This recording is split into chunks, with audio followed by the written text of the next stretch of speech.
Welcome into the very first Mic'd Up of 2023. As the new year has now commenced, Fulton Caster here with you, riding solo for one more week. Jake will be back on the 9th on Monday. So today, tomorrow, Thursday, and Friday, it will just be me, and at times my good man Kyle Manthe with you here on Mic'd Up with Jake and Fulton. Jake himself can only be back on Monday the 9th. So I get 4 more days to run the roost and kind of do whatever the heck I want while Jake's gone, and then he can kind of take over. And if I caused any problems, well, he can fix them when he gets back. I don't think I have so far, but the week is young. We have a jam-packed edition of Mic'd Up today for you, particularly because we had the day off yesterday, so we have even more of a weekend's worth of things to squeeze into just 3 hours today. We'll lead off. We'll discuss the Chiefs and the Broncos. The Chiefs getting another tight win over Denver, but now they have now beaten the Denver Broncos 15 consecutive times. And Patrick Mahomes remains undefeated against the Denver Broncos in his career. He's 11-0. We'll break down that to kick off today's show. Matt Derrick of ChiefsDigest.com will join me at the bottom of this hour for our Tournament's Meat and Smokehouse Chiefs Insider. We'll go around the NFL, discuss the football things that happened this weekend, and we will touch on some of the non-football things that happened last night as well. Brendan Dorzinski will join me for CrossTalk at the bottom of the 1 o'clock hour, so Brendan will join us. That'll be a good time. We'll recap the Sugar Bowl. We'll take a look at K-State's unfortunate loss in the Sugar Bowl and what happened there, and also just note and kind of put a bow on this K-State season. Also look at Deuce Vaughn, who, in case you didn't know, has officially declared for the NFL draft. We'll look at Deuce and his great K-State career coming up at the 2 o'clock hour as well. We'll play a little odds makers. We have Everybody Loves the List. In honor of me having to go to the DMV this morning because my driver's license expired, things that happen when you turn 27. In honor of that, appointments or places you aren't happy to go to. Had to kind of get nuanced with that. But the spirit of when I had decided I had to know, when I knew I had to go to the DMV, I dreaded the fact that I had to make an appointment and be at the DMV this morning. Granted, it was more painless than I expected, and I got out very quickly. I still dreaded the fact that I had to go to the DMV this morning. So in honor of that, appointments are places, things you have to do as an adult that you end up have to do, but you don't like setting the appointment to end up going to. That's what Kyle and I will discuss for the list today. I do want to say, before we hop into the Chiefs and Broncos today, for those of you that watched Monday Night Football last night, or were on Twitter or various internet spheres that overlapped that a little bit, there was a very, very scary situation that happened last night. Bills safety Damar Hamlin made what appeared to be a routine tackle on T. Higgins, a couple steps backwards after he got it from the tackle, and then collapsed on the field in Cincinnati last night. Medical intervention was proceeded to be administered. He had CPR on the field, was eventually rushed to a local medical facility in Cincinnati. It was a scary thing. It has caused the NFL world to kind of stop turning today. The Bills-Bengals game was postponed. There's not been an announcement yet on if that game, when it will be made up or if it will be made up. There are, of course, football implications to that, but those are not important today. I will say that we will probably touch on a little bit of that coming up here later today's show, but it is very clear that those things take a backseat to the health of Damar Hamlin at this time. If any updates on the health and well-being of Damar Hamlin come out during today's show, I will give you those updates. As of right now, the most recent releases from Damar's family and those with most intimate knowledge of the medical situation, he is still in critical condition. He is still receiving care in Cincinnati. If you're the praying type, send prayers his way. If not, positive vibes, get energy to the universe, whatever you feel comfortable doing and fits what you believe and what you want to do is, of course, encouraged at this time. The community response to it has been fantastic. Of course, the shout out to the medical personnel who stabilized Damar and did the best they could on the field during that moment. It was very scary, very terrifying moment. It was a pleasure. It's a great thing. They had such great medical personnel on hand in Cincinnati last night. They deserve all the credit in the world and all the thanks for doing what they did to get Damar in a position to safely get him to a local medical facility in Cincinnati. And then outside of that, I do want to credit Bills head coach Sean McDermott and Bengals head coach Zach Taylor for the leadership they showed to their teams last night. There was a lot of a discussion, and again, we might get into some of this more later on today. About whether the game would even be restarted last night, and as things came out and things moved around, it appeared that McDermott and Taylor kind of led the charge of getting their teams together, collecting them as just a group of assembled men, and deciding there's no reason to put anyone back on that football field that night, and that there were more important things to do, and taking care of the mental and emotional well-being of the players after what they kind of witnessed and were around at that point was more important. So commending McDermott and Taylor about what happened. I'm so impressed by the leadership that they showed. Again, this just all goes beyond football. There's nothing football related to any of my opinions on this. I love the leadership they showed, and basically saying, I'm not making my young men go back through this and go out and do this. They need time to process things. So we're calling, we're packing up, and we're shipping off. The Bills that headed back to Buffalo, most of them were in Buffalo. Some did stay behind to check on DeMar and be with DeMar the best they can. I know Stephon Diggs mainly was one of those. I don't know who else was it. But I do know Stephon Diggs stayed behind for a good chunk of last night. The outpouring of support on social media was great. There was overall a good response to it. As always with the show, I will just add this in here, is there's not a good way to lead into a show also dealing with a very serious situation. If you have thoughts, prayers, comments, concerns, anything you want to put out here, you, of course, can always join the show on the Big O Tires text line, 785-272-9429. We have a texter who points out, and this is the most I'm going to get into this part of it. Our text from 785 pointing out what a media personality Skip Bayless tweeted out yesterday during the game. I don't engage with stuff like that anymore. Because it gives them the reaction they want. And here's what I'll say. There were some good thoughts by different people. Kansas City radio personality Josh Briscoe tweeted this out last night. I think this puts a great way that I think we all need to put going into some of these situations. He tweeted out, there will be people on here tonight who beg you to engage with their inhumanity. Don't do it. Block them. Surround yourself with people who care. You wouldn't let them stand on your porch and scream into your home. It's okay to close the door. And I think that that's a thing I want to put along with this, because there were people last night. Not many, thank Lord willing, that majority of the people had the common sense and tact to understand the situation. There were some that put out things that were not relevant to the situation, and there's been things said since then. I hope everyone takes just thought of, stop engaging with these things. That's what it is. When it comes to the internet specifically, when it comes to Twitter specifically, don't quote tweet and yell at these people. Don't at them and yell at these people. The engagements are what drive them. If someone does stuff like that, there's ways to try and call out to it that don't give them the engagement that they want, because that amplifies their presence, that amplifies what people are seeing, which in turn gives them what they want, which is a platform. Finding ways to take away that platform is what you should do, which I think just includes, I don't engage with it. I see it. I hit the block button. I say, you're not worth my time. I will instead amplify those that are saying the things that need to be said and doing the good things. That's one of the only other pieces I'm going to put out on this. We'll touch on the football ramifications a little bit in the 1 o'clock hour. We'll touch on the situation more as the day goes on. It's difficult to start a show this way and then move back into what we are doing today. Again, like I said, the NFL world has kind of stopped moving today. The Kansas City Chiefs and numerous other teams have canceled their media availability today. We will not hear from Andy Reid or Patrick Mahomes today. They are still having practice as normal. We will not hear from them today.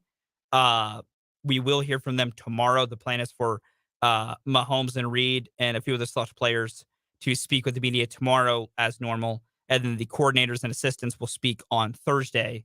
In case you didn't see the announcement, Chiefs and Raiders, we played on Saturday afternoon. The goal, as long as nothing changes in the time being, Chiefs and Raiders will have a 3:25 kickoff on Saturday afternoon, a part of a Saturday doubleheader. Chiefs and Raiders will then be followed by Jaguars and Titans. So that's why originally the Chiefs were going to speak today, kind of bump up their schedule. that's been tossed around by this situation.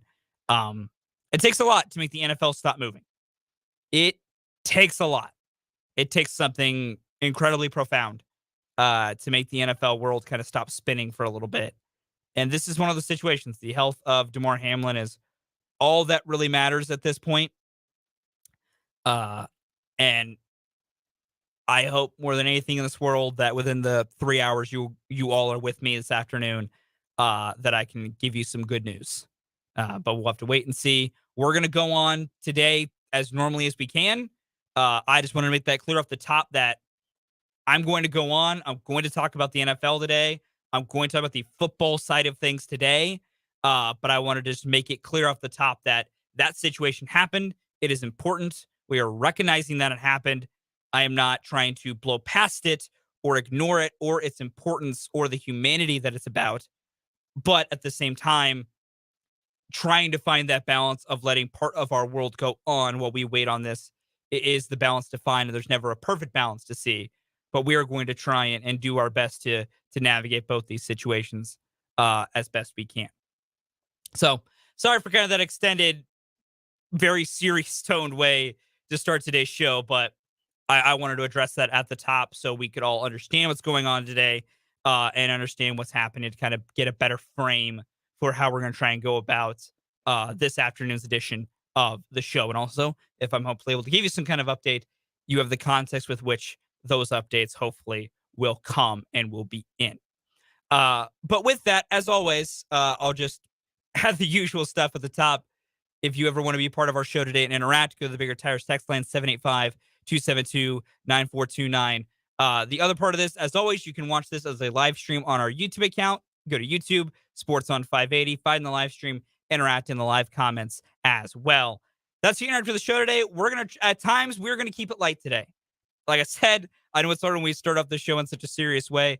We're going to try and move on. We're going to try and keep it light, but I do want, if you're the type of person to keep Damar in some kind of thoughts or memories or vibes, if it were to just put a more generic spin on it, feel free to do so. Lord knows he needs it. The last thing I'll say on that for right now is I will say I am so impressed by the community outreach around it. Damar Hamlin had a toy drive he had set up on a GoFundMe for the holidays. It was a charity event he was trying to put on. The goal of that was $2,500. In the process of last night and that link being shared, over $3 million has been raised for Damar Hamlin's toy drive. NFL community at times, I'll be brutally honest with all of you, the NFL community at times can be a place you get a little bummed by the way people react to players or fans or whatever. And there are things that happen that make you feel like, man, these people kind of stink. And then we have situations like this that kind of restore that faith in the NFL community and the world as a whole of, you know what, when bad things happen, we all still can kind of rally together and come together. So I'm so impressed to see a bunch of that. It was great to see to start today. It was great to see last night so many people come together. It's a very serious situation. It's a very unfortunate situation. And it is something we just need to try and navigate and get through. And hopefully we all come out on the other side of it. I know there's, like I said, we'll touch on the football side of it later. There have been some people discussing the football ramifications of it. We don't know what's going to happen because this has never really been something the NFL has had to deal with. We don't know what they'll do with the game. We don't know what they'll do with all the other stuff, but all that takes a back seat right now to hopefully Damar is going to be okay. We get some positive updates today, but right now he has his family with him, and all we can hope for is the best and hope that everyone can get on the other side of this with hopefully everything intact and the way they need to be, and we can try and not move on normally. I don't want to say move on normally, but find a way to properly deal with the situation and understand its importance and its impact and what it means to us as we watch this game. This reminds us of the human impact of the game. These are human beings playing a violent game where even innocuous things can be dangerous. We have done everything we can to try and make football safer, but football is an inherently unsafe sport. That's not to make any comment on whether the game should be played at all or what to do with it. I don't want to get into that. But this is a moment to remind us that this is an unsafe game, that these guys put a lot on the line for each and every one of you every time they go out there. We always make comments on how much money they make and all these different things that they get so uncomfortable at times. And I feel like people don't view these athletes properly in what they are. And that is human beings who are putting on their bodies on the line to entertain fans and also for just something they love to do. Now I think this was another situation to where we are now just reminded of, yeah, they're football players and, we have opinions about football players. But at the end of the day, they are human beings with families, with loved ones, with things they do outside of the game. And it's unfortunate when the game that they do, when the occupation that they do causes situations like these that come up. But overall, it's just a reminder of the humanity of the sport, humanity of sports in general, and that when times get tough, we do seem to come together in the right ways. And if anything else, I am so happy at seeing how many people have come together in light of this. Hopefully, we can keep that going forward. Hopefully, that can be a mentality of things to go forward.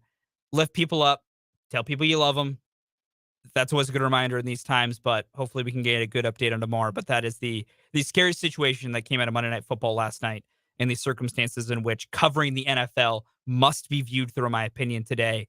To ignore that this is something that has a piece of all the NFL coverage today, to me, I think it's irresponsible. I think it is important to acknowledge this if you are covering the NFL at all today, which is why I'm doing it.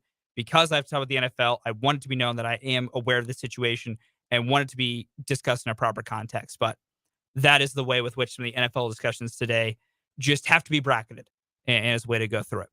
We're going to take our first quick timeout. When we come back, we'll look at a little bit at the Chiefs and the Broncos. Most importantly, Mahomes has put up some crazy stats. We'll try and not really lighten the mood, but look at the football side of things coming up next.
The Chiefs and the Broncos played at Arrowhead Stadium on Sunday afternoon.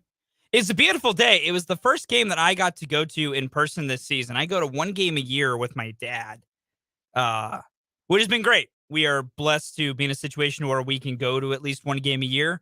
I went with a couple of my friends. A couple of my friends who are Broncos fans. So that was the interesting part. It was me and my dad, Chiefs fans, and my friend, my friend and her husband, who are Broncos fans.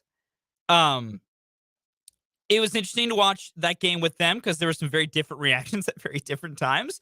Russell Wilson scrambling in for a touchdown was met with cheers from those two, and me saying some words I can't repeat on FCC airwaves uh, when I watched. And game ends, and I am obviously in a much happier mood than my friends were, but we all still had fun anyways.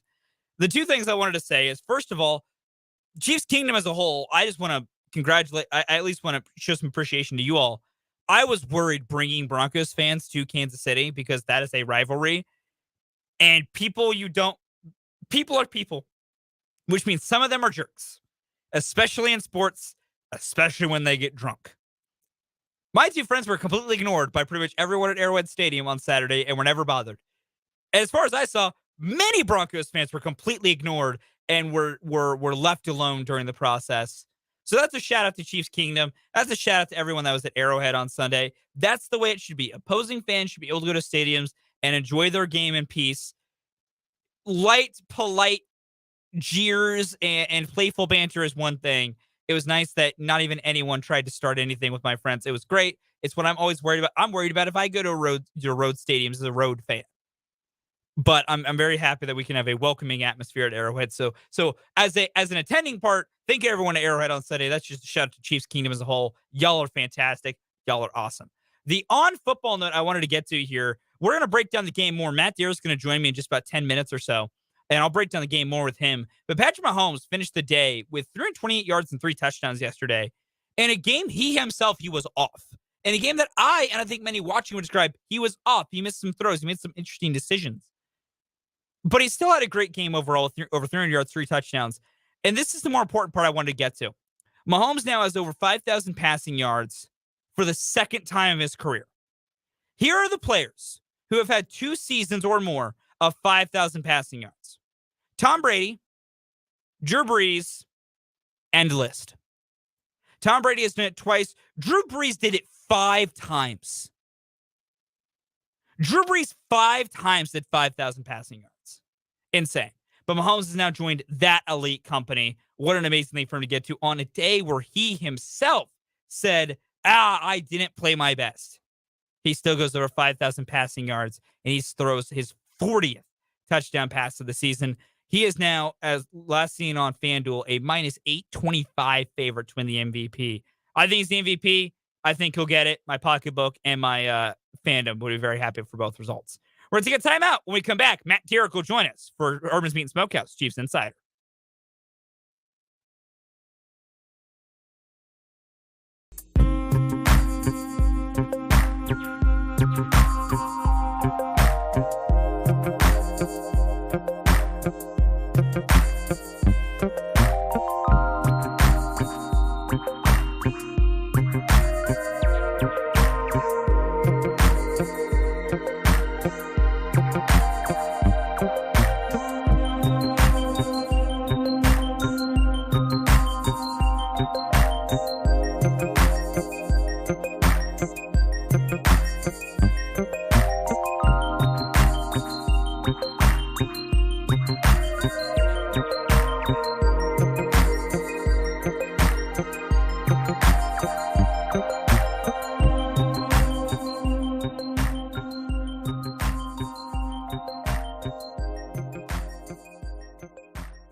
Headed to Kansas City as we are joined by our good friend Matt Derrick.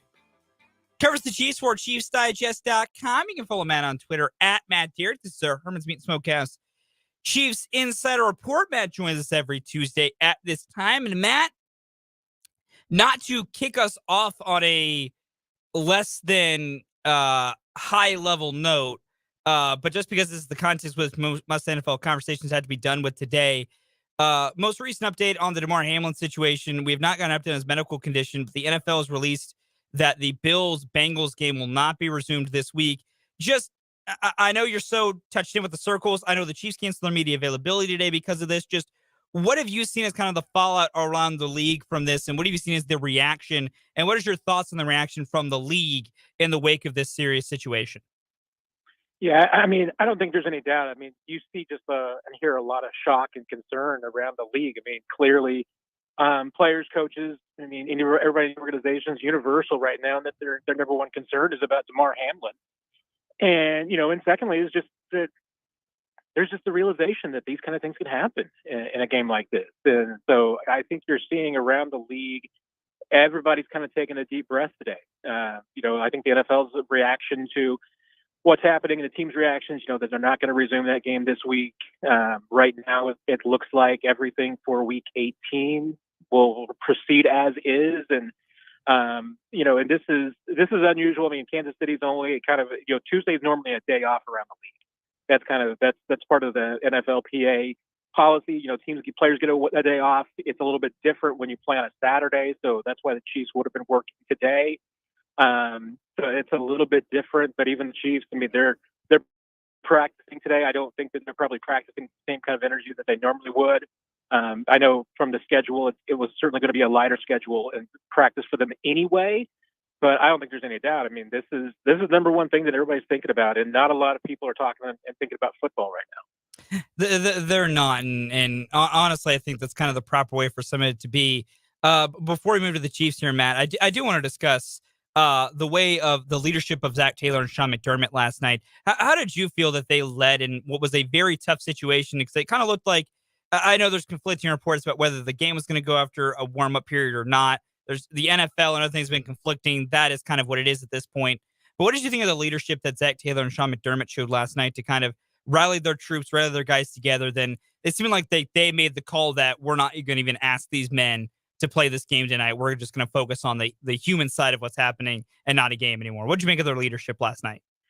Yeah, certainly from what the coaches and from what we've heard, reported as far as some of the stories with the Bengals players and their captains and reaching out to the Bills. I think that's probably a good reason why the situation is in as good a place as it could be right now. I mean, the coaches seem to handle it really well, connecting to each other and reaching out to each other.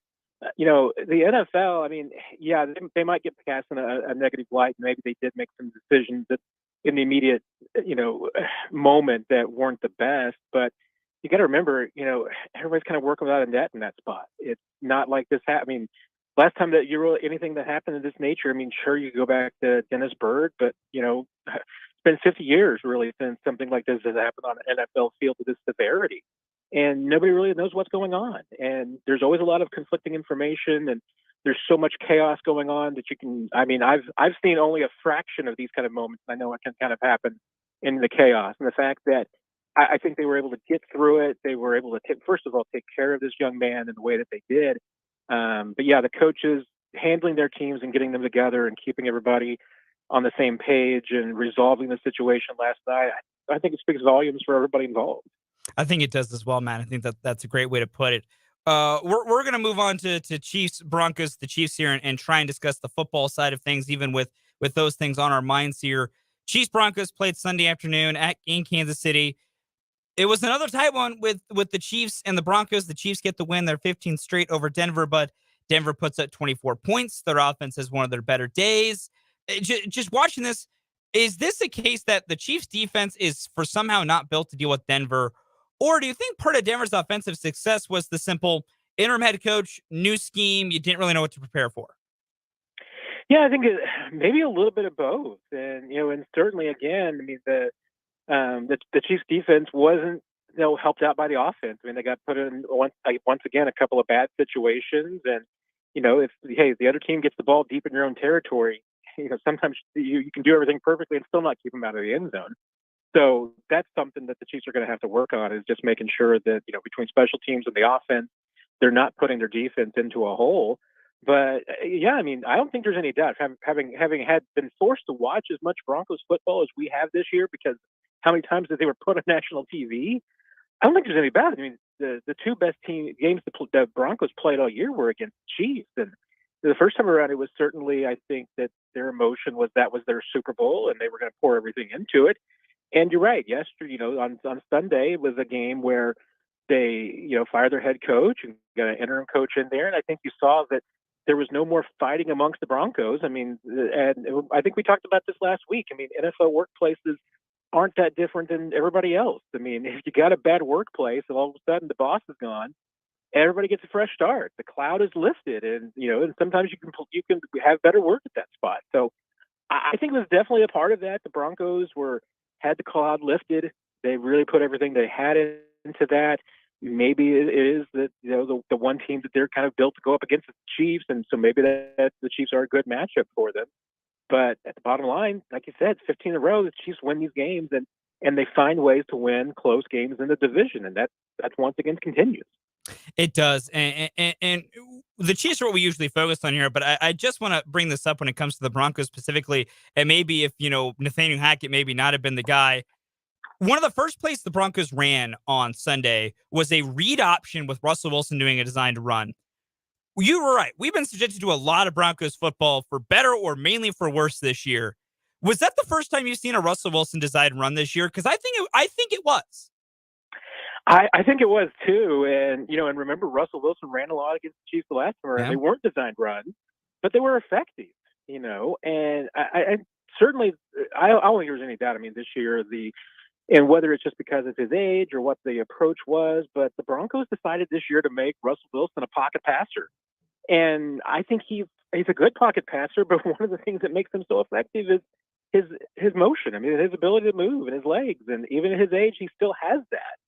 So, yeah, I think you saw them right off the bat set the tone, and that was a good move. I think it set the Broncos up pretty well and made the Chiefs think, wait a minute, we're going to get some different looks this week. We're going to get some unscouted looks. and I think that absolutely puts your defense on its heels a little bit. I would say so. That was a very surprising thing to see. Moving to the Chiefs offense here, Matt. Patrick Mahomes threw for 328 yards and 3 touchdowns, moved to 5,000 yards and 40 touchdowns on the season. And yet after the game, he said it was one of the more off or bad games he'd had in a while. How would you assess Mahomes' play on Sunday? Because I would actually agree with Mahomes that there were many off throws I saw, but yet he still put up a very, very good stat line in the midst of what you could consider an off day for Patrick Mahomes. Just how would you evaluate his performance on Sunday? Yeah, that's why you just have to consider yourself, if you get to watch this team and you root for this team week in and week out, just so spoiled. Because I mean, if Alex Smith had bad games and every week he was 325 and 3 touchdowns, there'd be a statue of him in the parking lot of Arrowhead. So the fact that that's the kind of game that Mahomes has, and you're like, oh, that was a game where his mechanics were off, but he was lost. It's a good problem to have. But you're right. I mean, and look at the numbers. Trust your eyes. I mean, Mahomes came out in that game and was 9 for 9 right out of the box. Looked like he was crisp and on fire. And then on that 10th pass was the third one, where he tries to get rid of it with a jump pass to Travis Kelce that ends up touching the ground. And Mike Purcell just, hit him low, flipped him up, and, he kind of gets bent awkwardly on that left leg, which is, his driving leg when he throws. And after that, I didn't think that he was the same. And, and you could see it. I mean, when does Patrick Mahomes leave deep balls short? But that's what he did with Marquez Valdes-Scantling. I mean, I don't think that this was quite as crisp as after that beginning. I mean, he certainly seemed a little bit more hesitant about running and escaping the pocket than he normally does. I mean, he said the leg wasn't an issue, but your kind of eyes and numbers suggest something else, and maybe one leads to the other. I mean, he talked about his footwork and his mechanics being off. Well, if your driving leg is the one that's banged up and it's forcing you to throw up your back foot, I mean, there can be a connection there. So, hey, if in his mind the leg wasn't bothering him and it wasn't an issue, and it's purely just mechanics and things he needs to work through, I mean, that's the easiest and the best possible solution. I think you're just hoping that, after the game and the adrenaline wears off, that, that there's not anything lingering there that might affect going forward.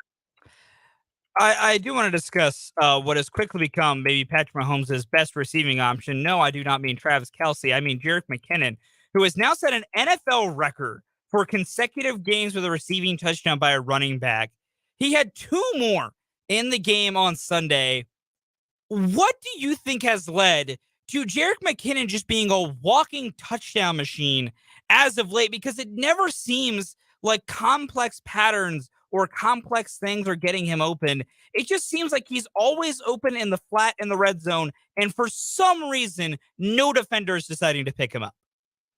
And what's really amazing is that, how deep into his NFL career this is. I mean, it's the 8th season in the NFL. And he's had some injuries he's had to overcome, which really makes this story even all the better to me. There's no doubt. I mean, Jerick McKinnon has put in his dues, and he's paid the price. Had a lot of surgeries on those knees and has tried to persevere. And here he is having success at this point in his career, the way he is. I mean, it's an incredible story. But, I think at this point, and he still has that, he still has the wiggle. You can see he still has some speed. He has the agility. He hasn't lost a lot of that. But at the same time, he's picked up a lot of smarts, and he's always been a smart player. I mean, remember, he was a college quarterback, so he understands it. And then, and Andy Reid gives it a lot of credit to that for just how well he knows the game and understands offenses and understands defenses and how teams are going to play him. He's obviously, you can see how patient he is. That to me is one of the, the big distinctions between him and Isaiah Pacheco. You can see it. Pacheco is a wrecking ball who just kind of runs through things. And McKinnon is much more patient. I mean, you see it in the way he approaches everything, and he waits for plays to develop and waits for blocks. I mean, that's to me as a big part of his success. And the other part of it too is, when he came to Kansas City last year, I really thought that this was going to be a chess piece. That, with Andy Reid and Jerick McKinnon's play style, there was a way that they were going to figure out how to use him, and they did kind of last year. Remember, at the end of the season, he kind of had a similar run to this, not quite as prolific, but he was very effective down the stretch when he was healthy. And you're kind of seeing it again this year. I think that this has been what I think we have been waiting for to see, that you get a player of that type and with Patrick Mahomes and Andy Reid, there's some explosive things that he can do. And I think you're just seeing the fruits of that. Jerick McKinnon, through the first 12 weeks of the year, had 1 touchdown. He has 7 in the past 5 weeks. McKinnon is now 13th, tied for all. He technically is at 13th. He's tied amongst a bunch of guys in receiving touchdowns at 8. He has the same amount of receiving touchdowns as Jalen Waddle, as Jamar Chase, as CeeDee Lamb, as Tyler Lockett. I'm with you. The idea of him as a chess piece, I think, is such a great way to put it, Matt, because there just seems to be the way that he is used and can do that just makes him so hard for different teams to deal with. And I think now the Chiefs are really finding a way to use him more. And then with Pacheco being kind of the hammer to McKinnon's lightning, the Chiefs may have found a good pair. And with that, Pacheco and McKinnon have kind of found a groove as this kind of 2-man game with the Chiefs running game. That being said, Clyde Edwards-Helaire might be returning at some point. We would like to think so, at least maybe in the playoff run. If Clyde is healthy during the playoff run, that we hope is a long one, do the Chiefs upset the balance they've discovered with Pacheco and McKinnon by trying to add Clyde back in more? Or do you just let it ride with your 2-headed monster for now and just say, we'll deal with the 3rd head later? Yeah, I mean, I think if you're the Chiefs and you get Clyde back at this point, I think you just have to be thankful for the depth and stick with what you've got, because what you have is working. I mean, I don't think you want to disrupt it. Working very, very well. I mean, Pacheco probably, and I would say, against Denver, he probably needed more touches. I mean, and I think that was probably true in both games against the Broncos, that he just needed more touches, especially in the second half of both games. They really got pass heavy both times, and you felt like if the Chiefs could just put together some sustained drives, that they could have put both those games away at some point. And how do you even have sustained drives? Well, running the football is a big part of it. I mean, it doesn't mean you have to run it all the time, but hey, we know Andy Reid's going to be a guy who's going to throw the ball at least 60% of the time.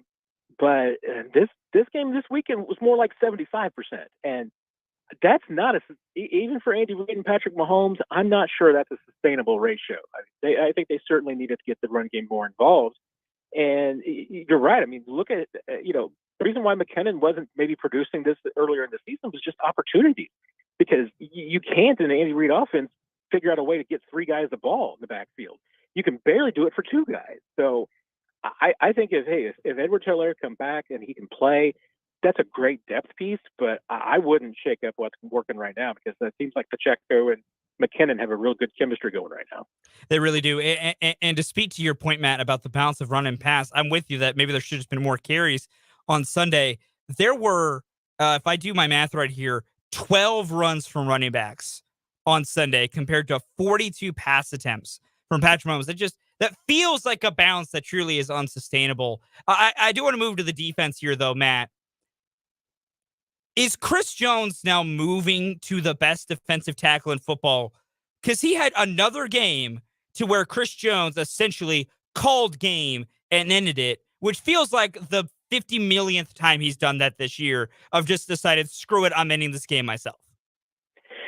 Yeah, I mean, I think he's certainly the best defensive tackle in the league this season. I don't think there's any doubt about that. You could, if you want to argue over, who's the best player right now, I mean, I think you're still going to take Aaron Donald, but I don't think there's any doubt. I mean, he's the best player in the league, and I'd have a hard time making the case, frankly, that Chris Jones isn't the best defensive player in the league this year. I think he's been that good. And I think you saw it again, a great example of that, even though the numbers weren't there most of the game. The fact that the Broncos were spending so much time trying to take Chris Jones out of it, it allowed other guys to make plays. It allowed, it allows Carlos Dunlap to work one-on-one and be able to bat down passes. It allows George Karlaftis to get us back. Paying attention to Chris Jones means Frank Clark can stop some runs. It means they're paying too much attention to him and not paying any attention to the corner blitz. Trent McDuffie comes in. And then when the game's on the line, and if you spend 1 second not paying attention to Chris Jones, he's going to wreck your game. And they're in crunch time once again. I mean, back-to-back plays Chris Jones makes that disrupts the Broncos. This to me, even the 15.5 sack season, Chris Jones had a really big stretch down the stretch. This to me has been his most consistent season. I think he's certainly been healthy for the first time in a while. That's really helped. But I'd make the case that this is Chris Jones' best season, period. Sticking with the defense here, Matt, you mentioned Karlaftis and his sack against Denver. George now has 5 sacks in his last 6 games, including back-to-back sacks against Denver and Seattle. He really seems like he's coming on strong as of late. Have you seen anything with the different things you've gotten to see watching this team, kind of day in, day out with different practices and stuff like that? Is there anything you've seen, even game by game as well, that really shows why George is all of a sudden really on this hot streak? Or is it just another case of a very talented rookie is just starting to really settle in and find his groove at this level? Yeah, I think that second thing is definitely a big part of it. It's cliche, but it's true. I mean, it's true. For rookies, it's just a question of when does the game start to slow down for them, and when they allow the kind of things to start coming to them. And it happens different, for every player. I mean, some guys it takes a few games, some guys maybe none, maybe some guys half a season, some guys it might take even 2 years. I mean, we've seen that before. Karlaftis was the kind of guy that I think the Chiefs certainly thought that, hey, and for a defensive end, a pass rusher, edge rusher, those guys, unless you are a top 10 pick, usually you need a little bit of time to settle in. And I think Karlaftis was that. I mean, I think you saw it certainly after the bye week that things did start to slow down for him. You could see him starting to be a little bit more patient, that you could see him getting, starting to be a little bit more sophisticated in some of his moves and what he's been doing. He's been very effective from day one as far as just being able to get his arms up and affect passes, and that's always been a part of his game. But, you have to, in this league, you can't just get by with a power rush. You got to be able to have a little bit more. And I think you've seen the effect that Frank Clark has had on him. Frank Clark really took him under his wing, starting back in training camp and trying to teach him just the simple things, reading quarterbacks, reading snaps, moves, how to use your hands, all those things. And I think you're seeing it pay dividends now, because he looks to me like a much more sophisticated player than he was 3 months ago. All right, Matt, my final 2 questions, my 2 for the road for you. Got about 60 seconds or so here left. First things first, is Patrick Mahomes your MVP? Yeah, I mean, to me, no brainer. I mean, I just feel like even though there's some other players having some good seasons, and frankly, Jefferson would be my second choice, but I think it's got to be Patrick Mahomes. All right, and then last things last here, Matt. Jerick McKinnon's at 8 receiving touchdowns. He's got 1 left to go in the regular season. Does Jerick get to double-digit touchdowns as a running back this year? I'm not going to bet against him. That's for sure. And I think the Chiefs would like to try and get him there. So if he gets one early on Saturday, I think they will definitely try to get him a second one. So I will say yes. That classic, he's got one. We now need to force feed him for a second so we can get him the statistical milestone we'll get to him. It's nothing better than that in the NFL. Matt, thank you so much for joining us, my man. Enjoy a slightly more day off with the Chiefs changing up their media schedule, and we'll talk to you next week, hopefully getting to prepare for a nice, long Chiefs playoff run. Exactly, Fulton. And we'll get back to everything soon. Appreciate it, man. Take care. No problem. Matt Derrick, that is our favorite from the Herndon's Meat and Smokehouse, Chiefs Insider. Always a pleasure talking with Matt and to talk just some football for at least a little bit. George Karlaftis' ascent has really been maybe my favorite thing that's happened here for the Chiefs as of late. George went from, like I said, that half sack for about 12 weeks. He now has 5.5, and he's second on the team in sacks. Third is Frank Clark with 5. Like 5.5, not really something jumps out to you. But when you got 10.5 sacks from Clark and Karlaftis off the edge, that'll play when Chris Jones has 13. So defense getting better at just the right time. We'll take a timeout. Coming up next, we'll go around the NFL.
Welcome into hour number 2 of Mic'd Up here on 580 WIDW.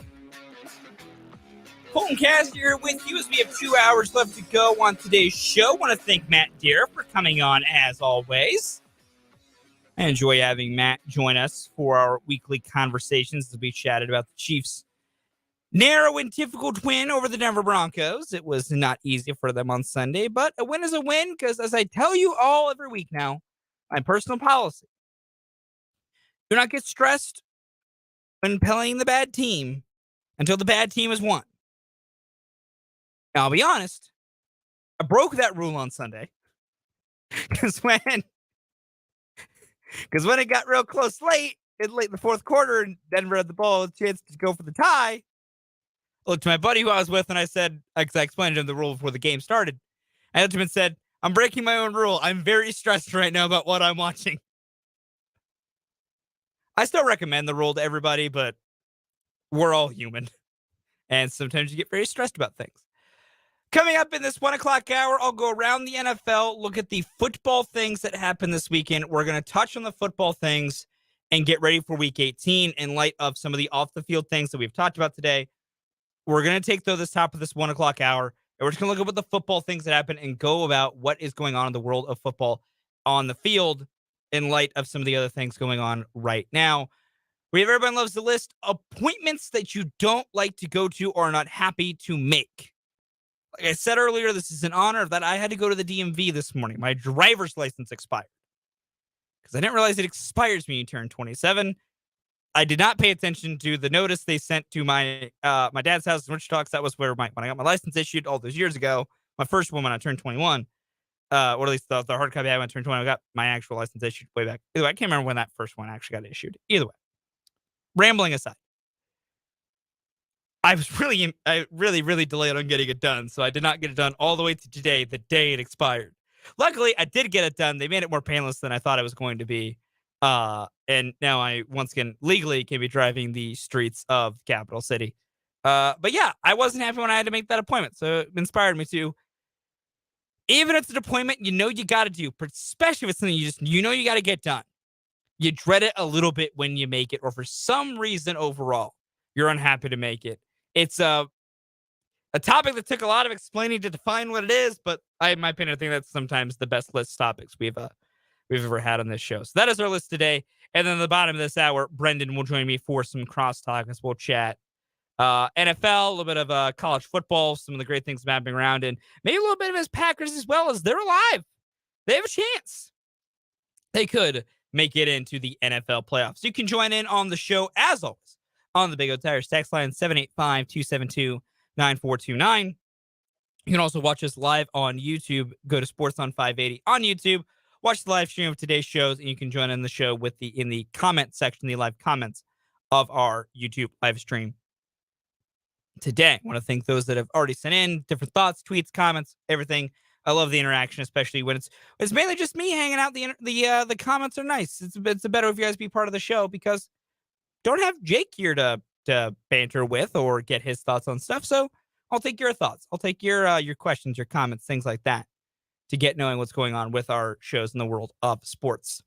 We'll begin this hour going around the NFL and some of the things that happened this weekend, particularly for the most part on a Sunday. Thursday night was very boring. I touched on that late last week. On Friday after the Thursday night football game, it was kind of as the Cowboys beat the Titans. But we did have some interesting results that came out on the field on Sunday. I'll start with this one. Tampa Bay, the Buccaneers knocked off the Carolina Panthers 30-24 as Mike Evans had a massive day, over 200 yards receiving, 3 touchdowns. Tom Brady just did the old bleep it, Mike Evans is down there somewhere play a few times, and it definitely worked.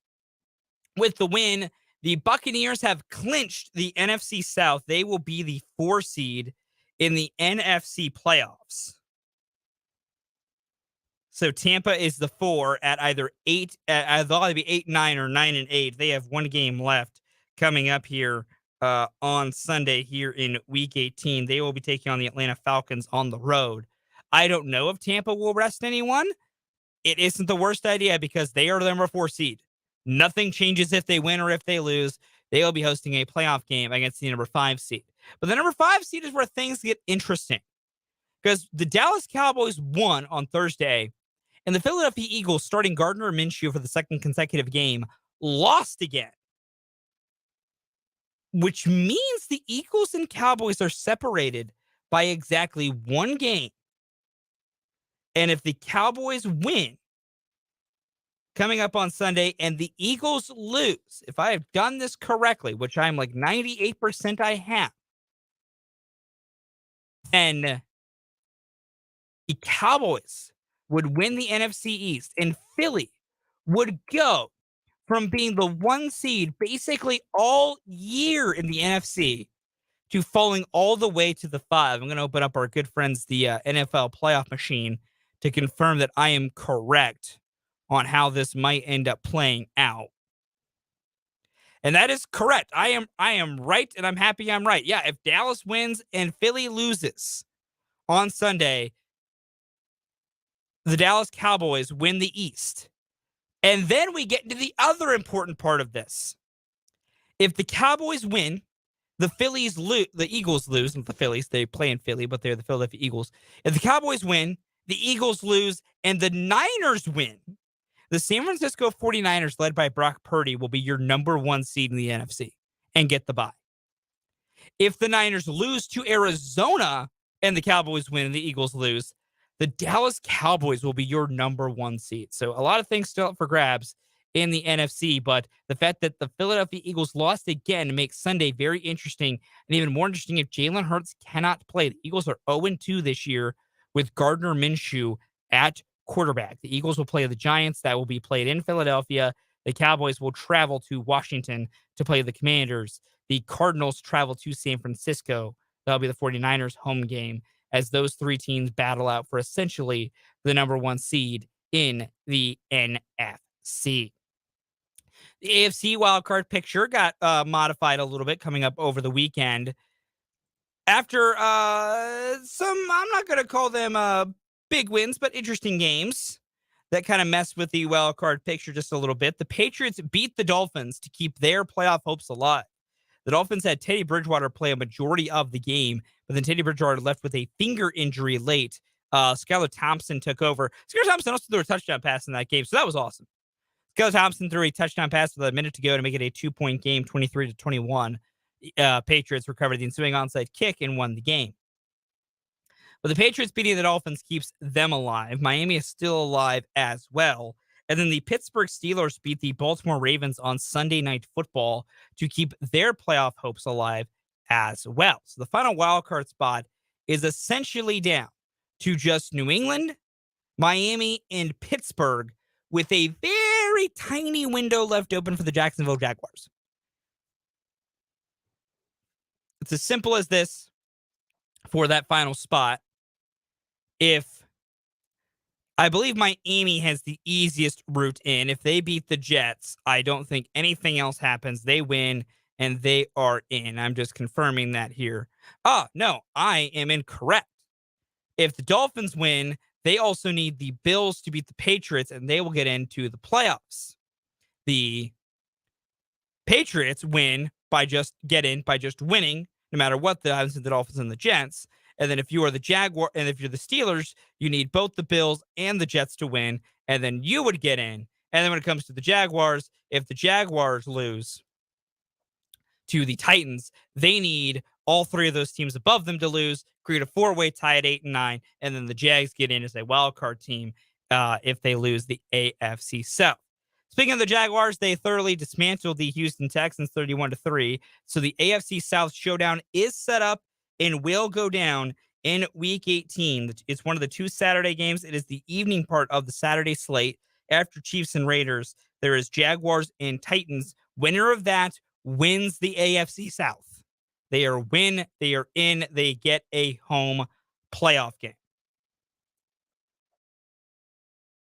We'll see what happens with those teams as well. Those are just some of the bigger games and results that happened in the AFC this weekend. For the NFC to wrap up their matchups that they had going on this weekend with their playoff picture. Their playoff situation, the wild card is down to essentially the final wild card spot, is down to Seattle, Detroit, and Green Bay, because the two wild card spots for the NFC are locked up. The second place finisher in the NFC East gets the 5 seed. That's guaranteed. The 5 seeds, either Philly or Dallas, depending on what happens coming up this weekend. It is either Philly or it is Dallas. That will not change because your sixth seed is the New York Giants. They are locked into the sixth seed. That's a really hard thing to say, sixth seed for some reason. They're locked into the 6th seed no matter what happens. The Giants are the 6th. They're playing the 3. That is guaranteed. That isn't changing. So that is where so right now the NFC East, also a division that for so many years was made fun of for how bad some of its football was. The NFC East will get 3 teams into the playoffs after the Giants dismantled the Colts 38-10 on Sunday, giving them 9 wins this season. They have a chance for a 10th win if they can beat Philly coming up on Sunday. Would be just a fantastic turnaround in year one for Brian Daboll and company. There's part of that is essentially probably a little fluky. Schedule helps. They've won a lot of close games. I don't know if I'm a believer in the Giants to do anything in the playoffs. As of right now, they'd more likely than anything, play. They're going to play either Minnesota or San Francisco.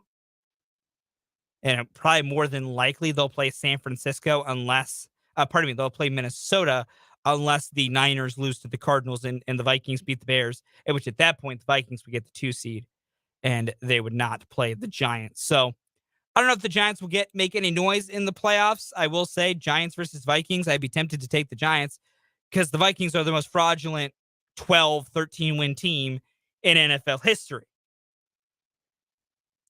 Is evidenced by the fact that the Packers beat the Vikings 41-17 on Sunday. I mean, dismantled them. Justin Jefferson was neutralized by Jair Alexander. He did nothing. He did quite literally nothing all Sunday afternoon. Like, Justin Jefferson had 1 catch for 15 yards. That's what he had on Sunday. The Packers getting hot at just the right time. The Vikings faltering at just the right time. A tale as old as time.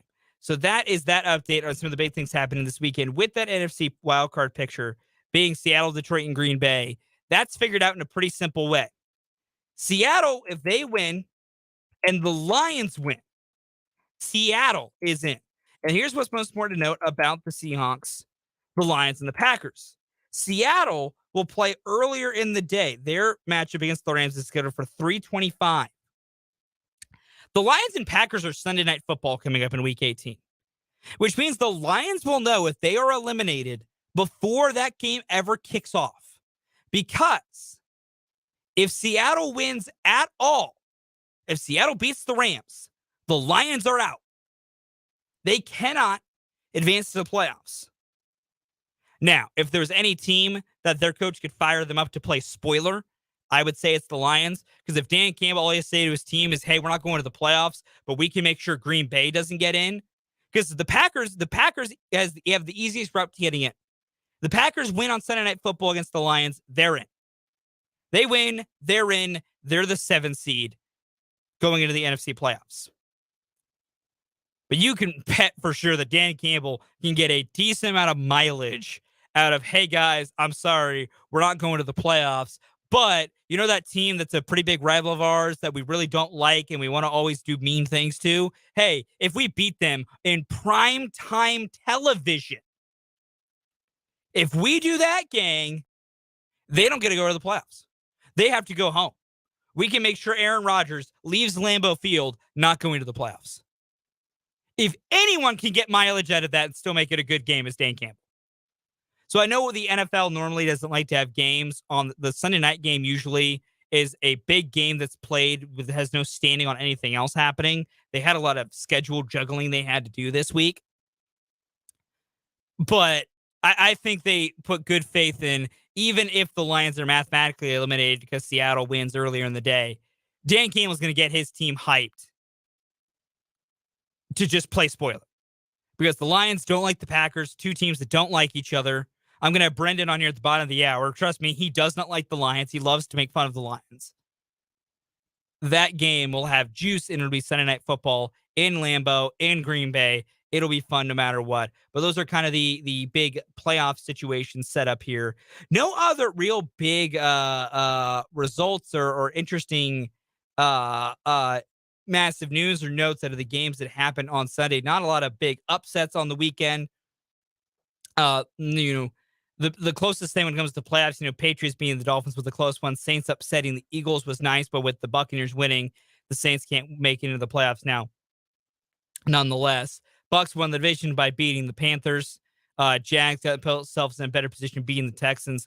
49ers needed overtime to survive against the Raiders, a Raiders team that I thought, as our good friend Dan from 580 Sports always says, we're in full Cancun on 3 energy. I really thought that's what it was going to be like for the Las Vegas Raiders coming up on that Sunday game. But credit the Raiders and Jarrett Stidham. They put up a fight. Devontae Adams made a couple of great plays. They did some great things, but the 49ers finally got the win, 37-34. In overtime, the Seahawks dismantled the Jets to keep their playoff hopes alive. The Chargers shellacked the Rams to keep trying to improve their playoff positioning because the Chargers now are fairly locked in to the number 5 seed coming up in the NFC and the AFC playoffs coming up here. Last note I will try and figure out here. Yes, even if the Chargers and Ravens tie at 11-6 on the record, so even if the Ravens win on Sunday against the Bengals coming up on Sunday, as long as the Chargers beat Denver, they will be the number 5 seed in the AFC playoffs. We'll face the number 4 seed, which will be the AFC South winner, which I will say, if the Chiefs get the number 1 seed, which this is not important to figure out at the moment, if that game between the Bengals and Bills is ruled a no contest, if the Chiefs win against the Raiders and this math all holds, I believe there's still a mathematical chance the Chiefs can get the 1 seed. They would then have one more win than the Bills, even if the Bills won their final game against the Patriots. The Chiefs would be 14-3. The Bills will be 13-3. I don't know how that works. I'm not going to speculate on that right now because also, I'll be really honest, it's not important to speculate on that right now on what's going to happen with the Bills and the Bengals. But the door is still open there, and why that's important to the point I was making here is that does mean the Chiefs and Chargers could be a playoff matchup coming up in the AFC, which would be a heck of a playoff matchup between those two squads. But that was kind of the biggest news and notes from the NFL on the field, on just the football side of things, coming up this weekend. We're going to take a timeout. When we come back, it's time for Everybody Loves the List here on Mic'd Up.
Time for Everyone Loves the List here on Mic'd Up.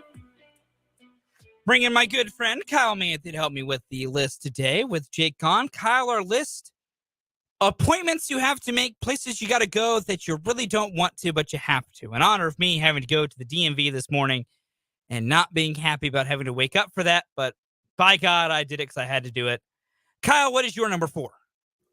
Number 4, another thing you just kind of got to do. I put maintaining a credit card, renewing it. It's just something that it's every like 3 years or something. It is annoying. It just like comes up and you're like, oh, now I have to do this. And you just forget about it. You think you'll never come. Then it shows up. Renewing cards is very annoying. I had to renew a driver's license. I've had to renew my debit card recently. Granted, that's a little bit easier because they just mail me a new one.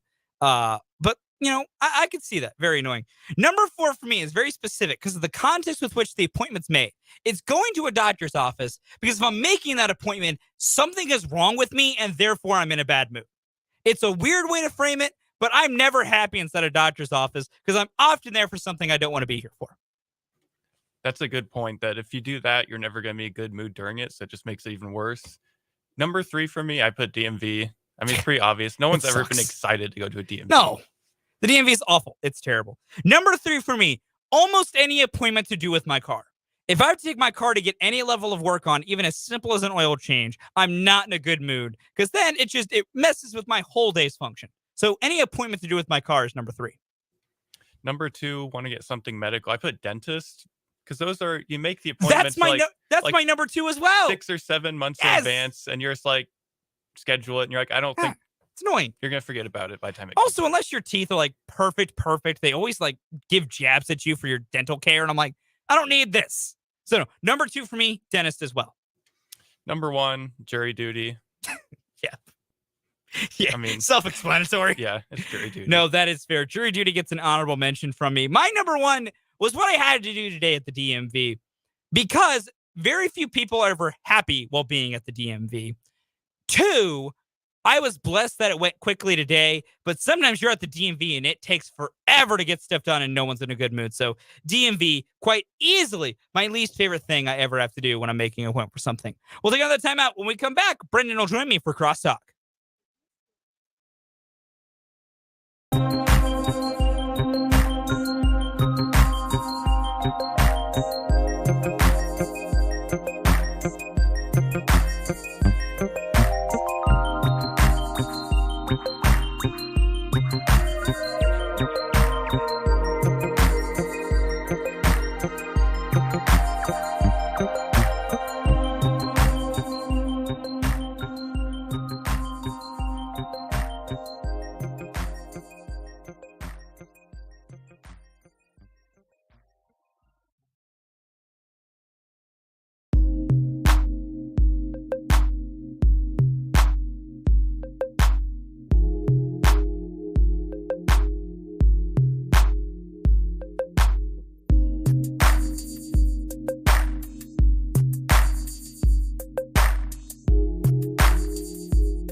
Welcome back into Mic'd Up here on 580 WIBW, wrapping up this 1 o'clock hour of the program.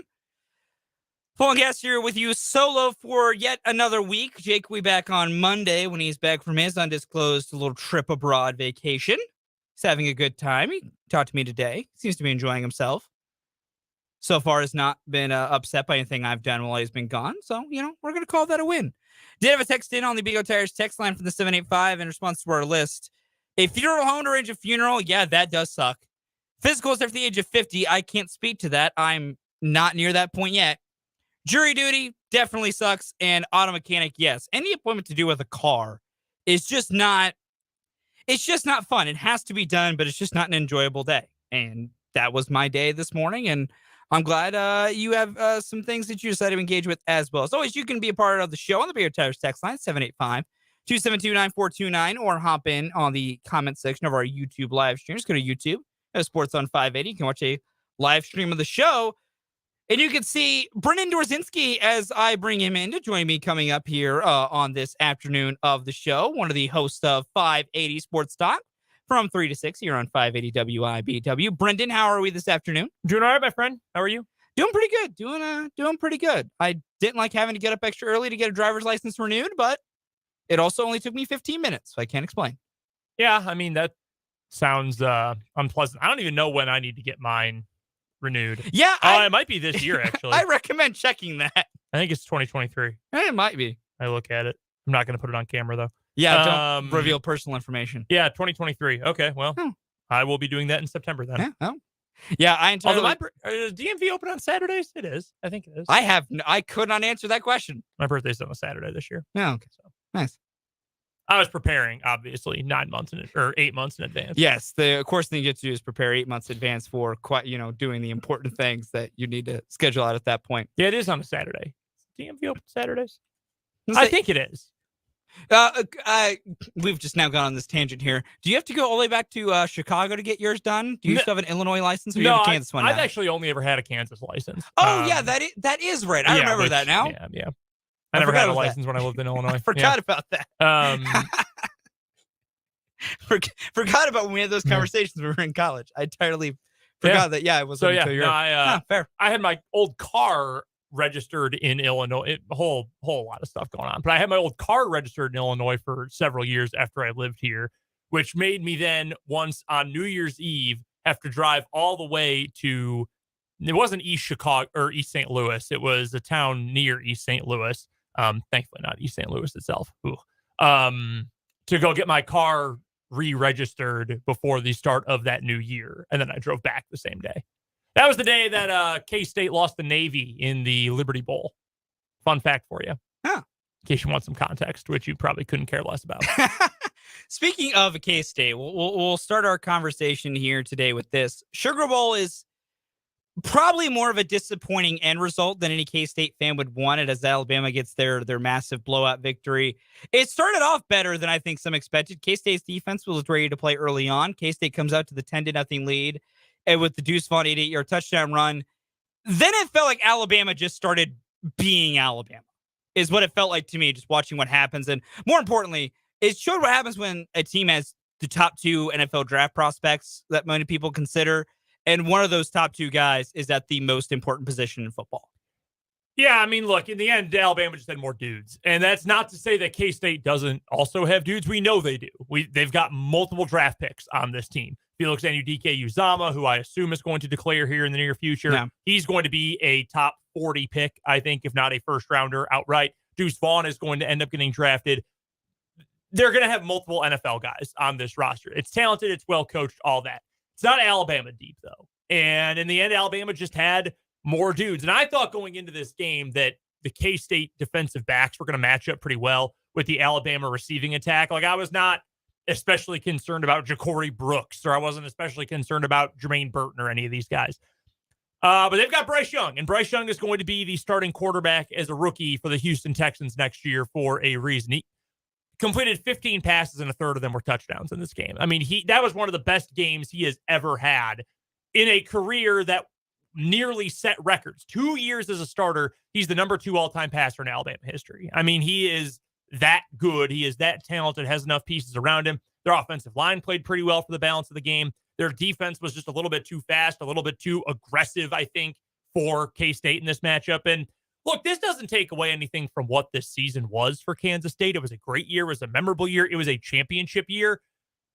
Alabama just had more dudes. And I do stick by this, and I even have this down in something to talk about during 580 Sports Talk today when we get to this game. But if Bryce Young doesn't play and they end up going with Jalen Milroe instead, I think K-State wins the game. I do. It is hard to compete when you've got one of the best quarterbacks in college football. I would say, I think firmly he is the number 2 best quarterback, not necessarily draft-wise, but the number 2 best quarterback in all of college football, only behind Caleb Williams. That's how good I think Bryce Young is. And he was in his bag the entire game. He averaged 15.3 yards of completion. Like, at some point, yeah, you want your defense to step up a little bit more, but by the same token, sometimes a guy's just hot. And that's what Alabama was. Alabama was hot. They probably we probably oversold, not you and I necessarily, but the public probably oversold that Alabama's going to bring up they don't want to be here, they're not motivated thing. They probably were actually pretty motivated to say we should have been in the playoff in the first place. There probably was some motivation there for Alabama. Yeah, I'm with you there. I hadn't really think about that till it got going, and then I realized that's a good thing that I think maybe might have been not played properly. One of the only in-game decisions I really want us to kind of go through here, K-State has that long 18-play, 10.5-minute drive there basically to close what ended up being closing in the first half because it took 10.5 minutes. Mm-hmm. Chris Kleiman goes for multiple fourth downs, including going for it on 4th and goal. The pass just goes a little bit wide of Ben Sinnott, who was open, but it was kind of an off there from Will Howard. What'd you make of the decision to be that aggressive and go for the touchdown? And then afterwards on the subsequent drive, do you think Chris Kleiman calling that first timeout sparked Nick Saban to say, all right, we're just going to go try and go 98 yards? Or did that have no effect on what happened? To the second point first, you could probably view it either way, and we would never get a straight answer from Nick Saban about it. I would think it probably, if it was a 50-50 decision, maybe that pushes it to 51-49, go for it. It's hard to say. Saban probably knew. I mean, he's done this long enough and has been on enough good enough team, or coached enough good enough teams that he probably knew how this game was trending at that point anyway. So I'm not sure. I don't know that it really necessarily matters. I mean, it ended up being a 25-point game. Like, momentum is important, yes, but I'm not sure that would have made a huge difference. So maybe it pushed him a little bit in that direction. As to the first point, it's a bowl game. Like I don't really have a problem with K-State going for it there. I was listening on the radio at that point. I was listening to the national radio broadcast. I was down in Edmond, Oklahoma for Washburn, and I was actually driving on I-35 to Edmond from OKC. That's where I had stayed the night, and I was listening to the game while driving.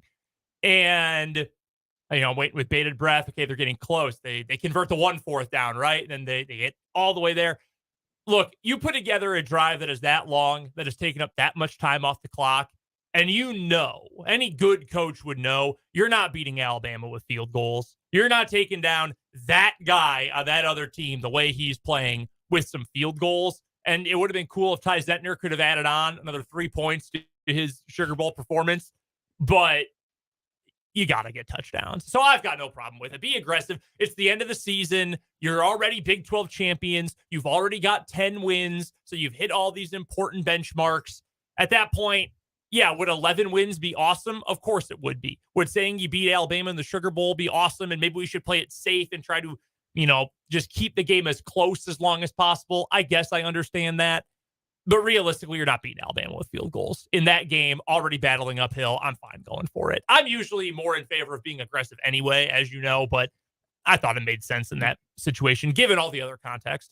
No, I'm 100% with you. You know me. I'm a don't kick inside the 10 unless there's very specific circumstances, guys. So, no, I love him going for it. Also, you're right. It's a bowl game. Do what you want to do in a bowl game. Let it all hang out. Yeah.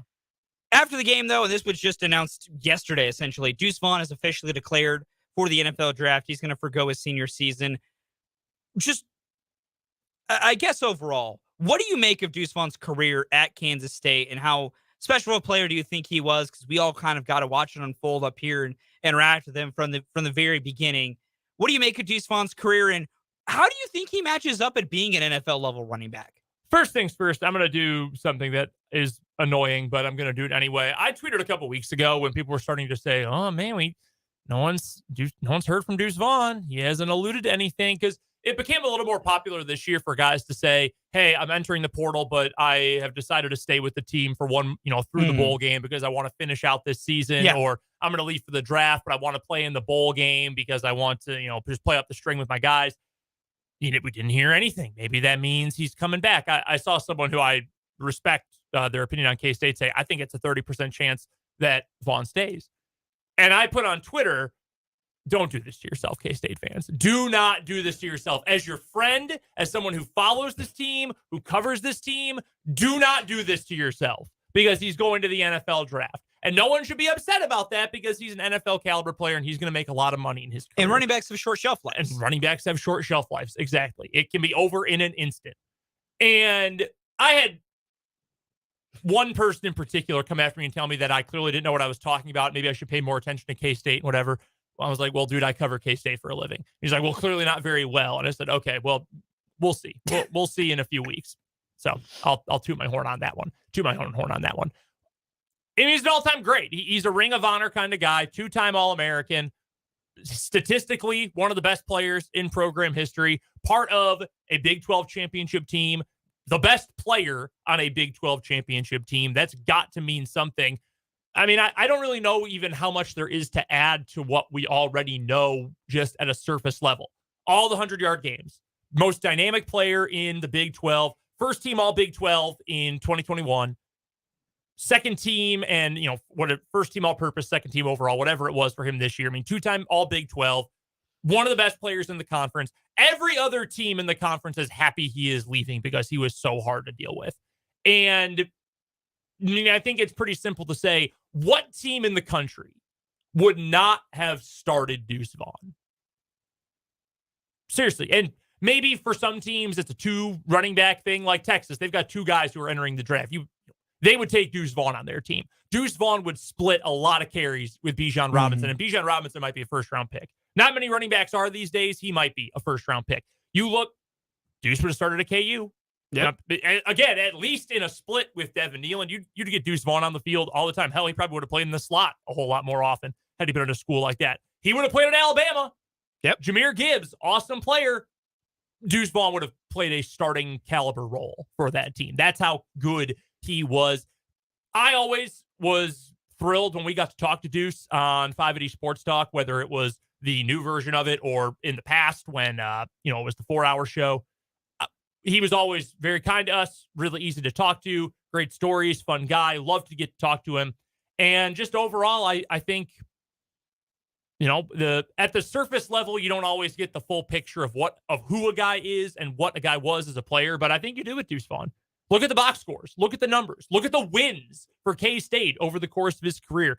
All-time great K-State player. It'll be a very fun day when he gets his name up in the rafters. Well, not in the rafters, but on the side of the building in the Ring of Honor. That he deserves it. He belongs there. No, I'm with you. Deuce Vaughn was fun to watch playing. It was he's very, very fun to cover. And yeah, Deuce Vaughn is about as guaranteed as I've ever been that someone's gonna be a Ring of Honor candidate for K-State than Deuce Vaughn with all the things that he has accomplished for the school. My wife asked me yesterday where I think he'd get drafted. And I would say my pick is third round. I think third round caliber guy. Now, if you were to say, well, he might be the most talented running back in the draft. Yes, I understand. Running backs are undervalued. He is small. Not every team wants to have undersized players, even if they are dynamic. There's a reason that Darren Sproles, despite us knowing for over a decade that he was a great NFL player, why so many teams still had the, what's the phrase I'm looking for? He had the stigma, I guess, of being an undersized player. There was always kind of this underdog note with him, right? That's going to be the case with Deuce as well. I think a third round would be great. I mean, day 2 pick, that's going to be a pretty nice rookie contract. I think he can spend, assuming he's healthy, and that's just kind of built in, I think he'll have a very long career in the NFL. But I would imagine day 2 is where he'll go. That was my guess thing about where to be drafted. I was going to say day 2 is my thought because of the way running backs are valued. They're not drafted highly. And being 5'6", 165 is going to hurt him. And it's no fault of his own. None at all. NFL teams don't take undersized players highly. It's just, it is the nature of the beast. But no matter whatever NFL team takes him, there's 32 teams in the NFL. All 32 could use a Deuce Vaughn, and all 32 will be, whatever one of the 32 gets him, will be very happy going forward, whoever it ends up being. I want to get to the NFL games that happened this weekend here. Chiefs, Broncos, the biggest thing for me at this point, is there anything overall to take out of these Chiefs games to end the year against these kind of, I guess, I don't feel like subpar is the right word, but just not high-level competition and not high-level stakes to an extent. Is there a lot to take out of it with these close wins, or is it just as long as the Chiefs are winning and as long as no one gets hurt, leave happy as a Chiefs fan? For what it's worth, I think subpar is like to a T what you described. It's not good competition. No, I mean, I'm extremely concerned about where this Chiefs team is right now. Okay. The Chiefs, void of context, are one of the 3 best teams in the NFL. I think the 3 best teams in the NFL right now, this second, all play in the AFC. And no disrespect to the Eagles, they would be a very close 4th. And maybe it's just prisoner in the moment because they've struggled with Minshew the last couple of weeks. I think the Chiefs, the Bills, and the Bengals, in some order, are your best 3 teams in the NFL right now as we stand, devoid of most context. With context, though, the last 4 weeks, 6-point win over the Broncos, gave up the most points Denver has scored all season. 6-point win over the Texans. That game went to overtime, and the Chiefs didn't even score on the opening possession of overtime. They gave Houston a chance to go win that game. 24-10 over the Seahawks. Probably would have liked a little bit more offensively, but overall, okay, that's a fine win. And then a 3-point win over the Broncos that I think was worse than the first game. The first game, at least, they were up huge. They obviously coasted, took their minds off of it, and should have won by more. They had to scratch and claw for 60 minutes against the Broncos this weekend. I'm worried, man. I am worried about the same thing I've been concerned about the last 2 seasons, that they're not going to be able to just turn it on in the postseason like we've been told that they can do. That's my big worry, playoffs-wise. Just, intangible mindset-wise. The other thing here, too, at some point, these special teams are going to cost the Chiefs a big game. And that's that I think if there's a number one issue I could jump on board with anyone with, it's special teams. Another special teams turnover because Tony fielded a punt inside the 5-yard line. And again, why are you fielding that ball? I have plenty of intimate experience with good teams and great quarterbacks that have garbage special teams and it costing them in the postseason. You want to know how I know? 2021 divisional round of the NFC playoffs. All right. Like, I am extremely worried about this. You had a totally botched extra point attempt. Sounded like it was Townsend's fault, maybe some Winchester too. You had the fumbled punt, and you had the blocked field goal, which also was a failure by the entire operation in general because the kick was blocked, but also possibly a bad hold on that one too. Something is very wrong with the entirety of the core of the Chiefs special teams right now. Not a good place to be going into the postseason. So no, I would say I'm still confident that the Chiefs are one of the 3 best teams in the NFL. I am equally confident that they are in legitimate danger if they don't get some things fine-tuned ASAP. I'm with you. That's where I've been. Is it comes down to there's parts of the game that I'm not worried about. Offensively, I'm not worried about most things. Defensively, I think they're overall more fine than people give them credit for. But no, I'm with you on there's so many special teams mistakes at this point that's where some hidden points can be. And if you don't get those fine-tuned, it could be a problem going forward. One last thing before I get you out of here, Brendan. Packers have a chance to actually make the playoffs. How does that feel? It feels pretty good. I mean, we've essentially been playing. Because I thought they were dead in the water. Yeah, we've essentially been playing playoff football 3 weeks in a row already. This is another playoff game. If the Seahawks lose, then it's winner take all against the Lions. Lions are not going to quit if they're eliminated, by the way. I've seen people say, oh, this is unfair to them because they might not have anything to play for. Do you really think Dan Campbell's team that started the year 1-6 and is now 8-8 is going to just roll over and quit just because they're eliminated? No, of course not. So it's going to be a tough game. Lions offense is really good, but I didn't think Packers would be here, so I'll take that. That's what I assumed, if nothing else. Brendan, thanks for the time, man. Absolutely. We'll take a time out with 3 o'clock hour mic'd up coming up next.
final hour of Mic'd Up here on 580 WIBW. Fulton here with you, riding solo for this final week. Jake is back on Monday, but it's 4 more days, 4 more shows of just me hanging out with you, having all the fun until the boss gets back in the building.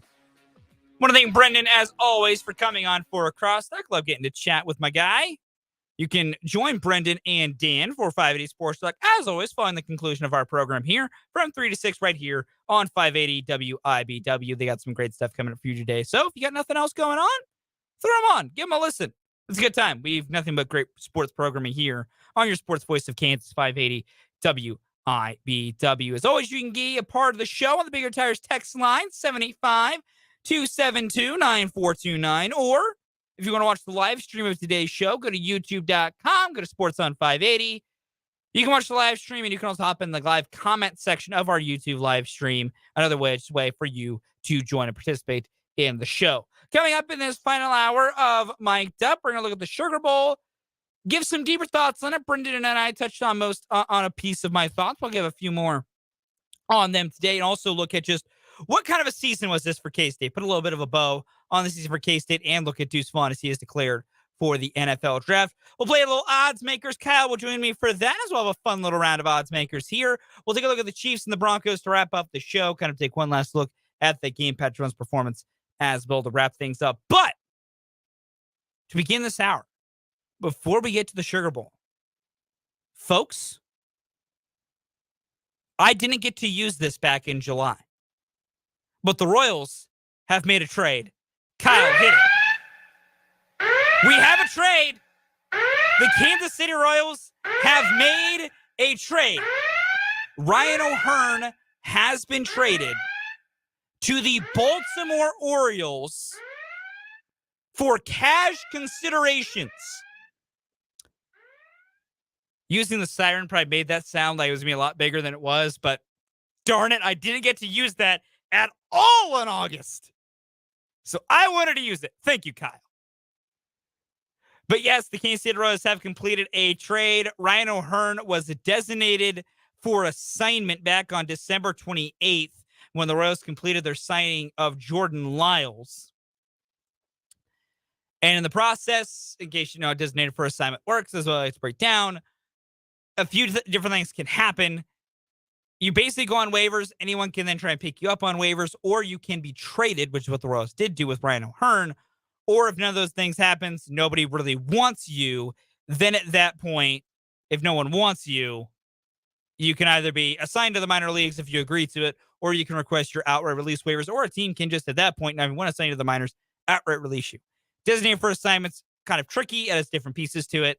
But as part of Ryan O'Hearn being DFA'd, he has now been traded to the Baltimore Orioles for cash considerations. I don't know how much the cash was, but the fact that the Royals got anything out of Ryan O'Hearn is a damn miracle.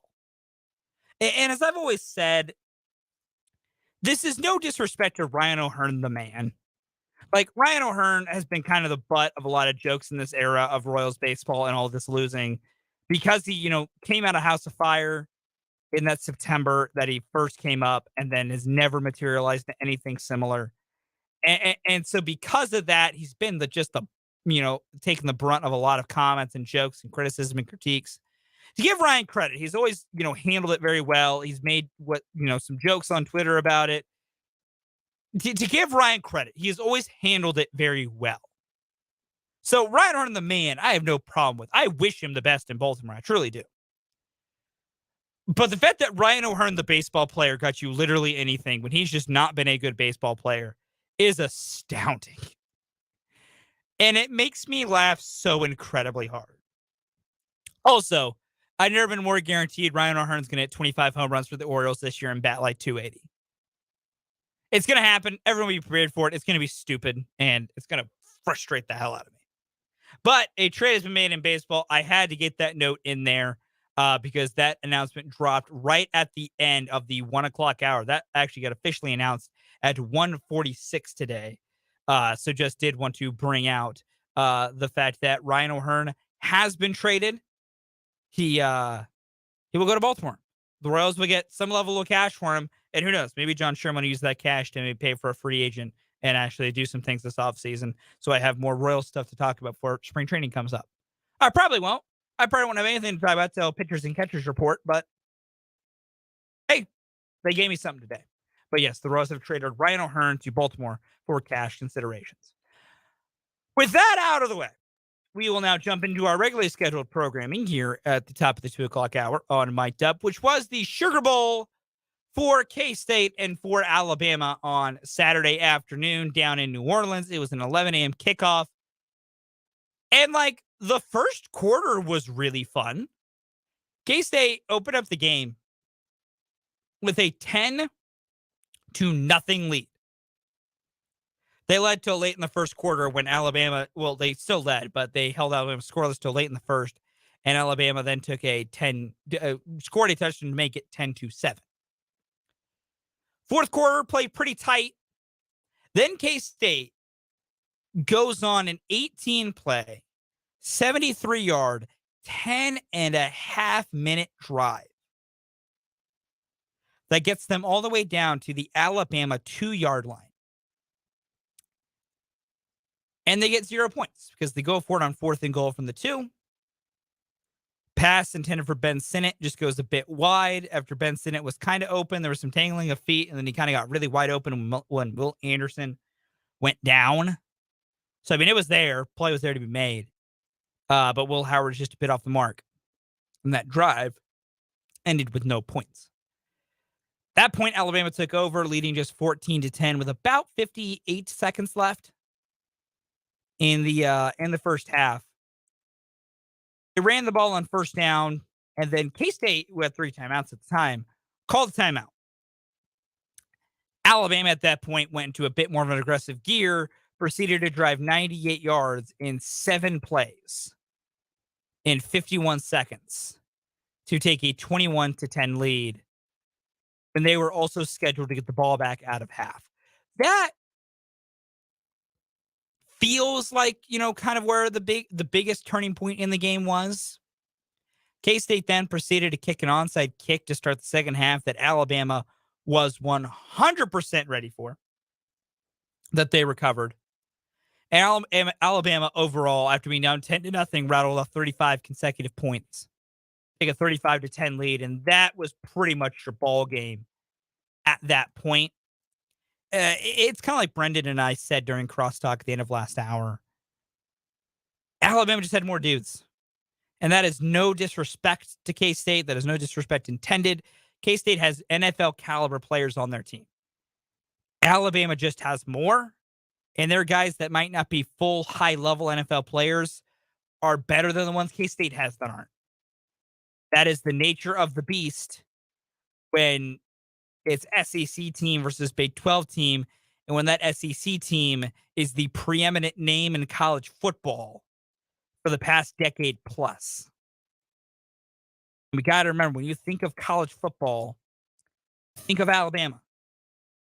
Think about all the teams when teams make big upsets or make big runs. What's the sign and the chant that all the kids and the students and the fans break out in?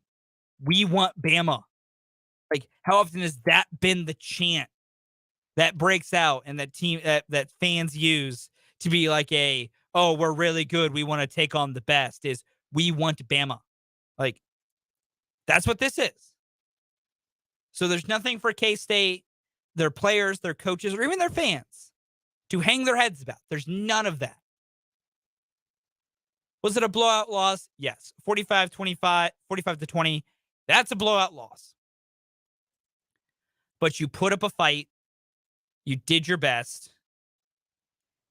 And it's hard to win a game when at the most important position, Alabama is the guy who's going to be taken number 1 overall. Like, that's really hard to overcome. That's really hard to overcome when the best draft-eligible quarterback in the country is who you're going up against. Because I agree with Brendan about, Caleb Williams maybe actually being the best quarterback overall right now, but he's not draft eligible. But Bryce Young, there's a reason he's going to go number 1 overall. There's a reason he's going to be playing for the Houston Texans coming up, in August of this year. Like, There's a reason that's going to happen, and we saw it. Some of the throws he made, some of the plays he made were exceptional, and that's what he does. But I want to give K-State credit, especially early in that game. They responded well to months of adversity. The defense did the best they could to really bow up at times. The K-State pass rush showed up and tried to show up and make plays at times. There were some good tackles for loss. Other things, like K-State showed up ready to play. No one can take that away from them. No one can try and say K-State wasn't up and ready for the matchup. They came and they fought. Alabama was just a better team with better players. There's no shame in that. There's not. The fact that K-State was in that position and got a chance is still important. At the end of the day, you still had a 10-win season. That is not something a lot of teams get. You had a 10-win season. Those are impressive. You are Big 12 champions. No one can take that from you. As of now, only one team in the country has beaten TCU. And it's the K-State Wildcats. Now, will that probably change come Monday night when Georgia and TCU meet up? Probably. But as Ohio State showed, Georgia isn't unstoppable. They nearly beat them. There's a conceivable reality where TCU, at the end of the year, is your national champions. And the only team that put them down were your K-State Wildcats. Don't hang your head on that. Like, it was still a very good season. And I think that was what I wanted to do most when discussing the Sugar Bowl today, was not to focus so much on the game, because it was a fairly well played game, and then it got out of hand. And when games get out of hand, it's just hard to rally back. Particularly, K-State is not really built to score quickly and score fast. Like, they want to run the ball with Deuce. That's the focal point of their offense. Well, that's hard to do when you're down 25 points. So I'm impressed with the fight that they showed. And overall, it's a disappointing way to end the year with such a big loss, but the year was still far and away a success and gives you so many great building blocks to go forward. You got some important pieces coming back. Will Howard's back, who I assume might be your starting quarterback, but you also got Avery Johnson coming in as a freshman, who might be able to take over the starting reins. Deuce Vaughn is going to go off to the NFL, which I wish so much the best to him. And I think the team's going to be very happy with him. But DJ Giddens has shown a lot of good stuff this year. He had 67 yards against Alabama, 30 of them on one carry. But then even 8 for 37 is still good. Like, DJ Giddens this year had 518 yards, 6 touchdowns. He played incredibly well. Like, that's your running back next year. That's your running back of the future. You have a lot of chances. A good chunk of this offensive line is back next year. Important defensive players are back. Felix Uzama has not made his decision yet. I have to imagine he'll go because he is a top 40 player, potential first-round pick. It probably would be at the back end, but guys that can rush the passer effectively, teams salivate over that. They do. Where Felix decides to do, though, I will respect him on that choice. But even then, you got some good players coming back. It's going to be a new Big 12. Bunch of new teams coming in next year. BYU, Cincinnati, Houston, UCF. It's going to be a 14-team conference, which brings it to some new challenges and some new thoughts. I remember, I can't remember how far back it was now, but I was talking to Kellis Robinette about it, our good friend from Wichita, Kansas City Star. We'll try and speak to tomorrow. But Kellis said, with the new Big 12 being formed and eventually, Oklahoma, Texas also being gone, there's going to be a vacuum for that kind of new top dog of the conference, that perennial top team. There's not a conceivable reason to say K-State can't try and fill part of that gap. I'm not saying they're going to end up being the point where they become like K-State, Oklahoma, or Texas and kind of be that consistent win every year, 11-1, 12-0 type. Like, I think the conference would be too tough from top to bottom for that. But there are opportunities to be had for them to do some great things going forward. And I think that is what should be focused on, because this season, this 10-win season, Big 12 title, Sugar Bowl appearance, it is a building block to something better. The playoff, for better or worse, is expanding. Some people like it, some people don't. I'm kind of in the camp that it didn't really need to. That's whatever. But with it expanding, K-State's going to get some opportunities, or at least be in the mix where they could try and make some playoffs. And you're here because of the success you set up with this season. So that's what's important. Now, overall, I think it's a great year for K-State, a splendid year, one that should be remembered very fondly by Wildcat fans. And hopefully next year is more of the same success with some different faces in place. But who knows? I do just want to say this as kind of just an extra note. Deuce Vaughn, as we noted, has officially declared for the 2023 NFL Draft. He's going to forgo his senior season. I think it's the right move when you have NFL talent, and more specifically, when you are an NFL caliber running back. Their shelf lives are just shorter than, near any other position. There's always the comment of, most running backs, they plateau at 30.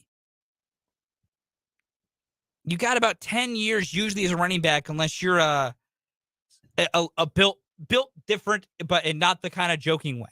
I mean, the fact that Frank Gore was still running a football at 38 years of age was absurd. Guys performing in their, upper to mid 30s. Just not what you see out of running backs a lot, especially. You don't see it in other positions as well, but especially running backs. So I very much understand and get why Deuce Vaughn kind of has the thought of, I need to make this move now and capitalize on as much of an NFL career as I can have. And I think any one of the NFL teams could use him. I think they'd be happy to have him. I'm not a big, spend a lot of draft capital on a running back guy. And yeah, the Chiefs have Pacheco, but if you told me the Chiefs could get Deuce Vaughn in like the 4th round, 5th round, hell yeah. Derrick, happy trails. Clyde, do whatever the hell you want. Give me a Pacheco Deuce Vaughn backfield. I'd take it in a heartbeat. Because I think it could do good things. Plus, in the Chiefs, we have a 5'6" running back that actually has speed. No offense, Clyde. But facts are being presented. But overall, I'm so happy for Deuce. I'm happy for what will come for him down the line, the different things he will get to do down the line, and the ways that his NFL career will try and hopefully get started, and hopefully start off on the right foot. Hopefully he gets put in a very good position where he gets drafted. But if he can be a day 2 pick, that's some solid NFL money, some solid things he can do for him and set himself up for his future. So congrats to Deuce Vaughn on a great K-State career. It was always a pleasure getting to talk to Deuce in the years that I was here. It just always a very fun interview, very fun kid to talk to. And I wish him nothing the best going forward. And like I said, K-State, for you guys, and TJ Gittens is another dang fine running back.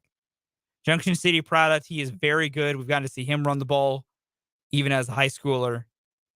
He's going to be fun.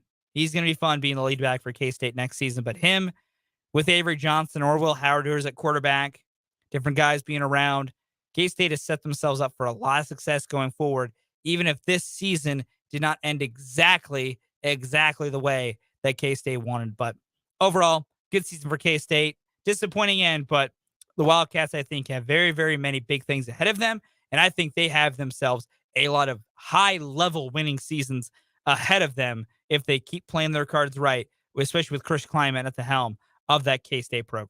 We'll take a time out here on Mic'd Up. Coming up next, we got a little odds makers here on Mic'd Up.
Time for odds makers here on Mic'd Up as they bring Kyle back in to help me out to wrap up this show.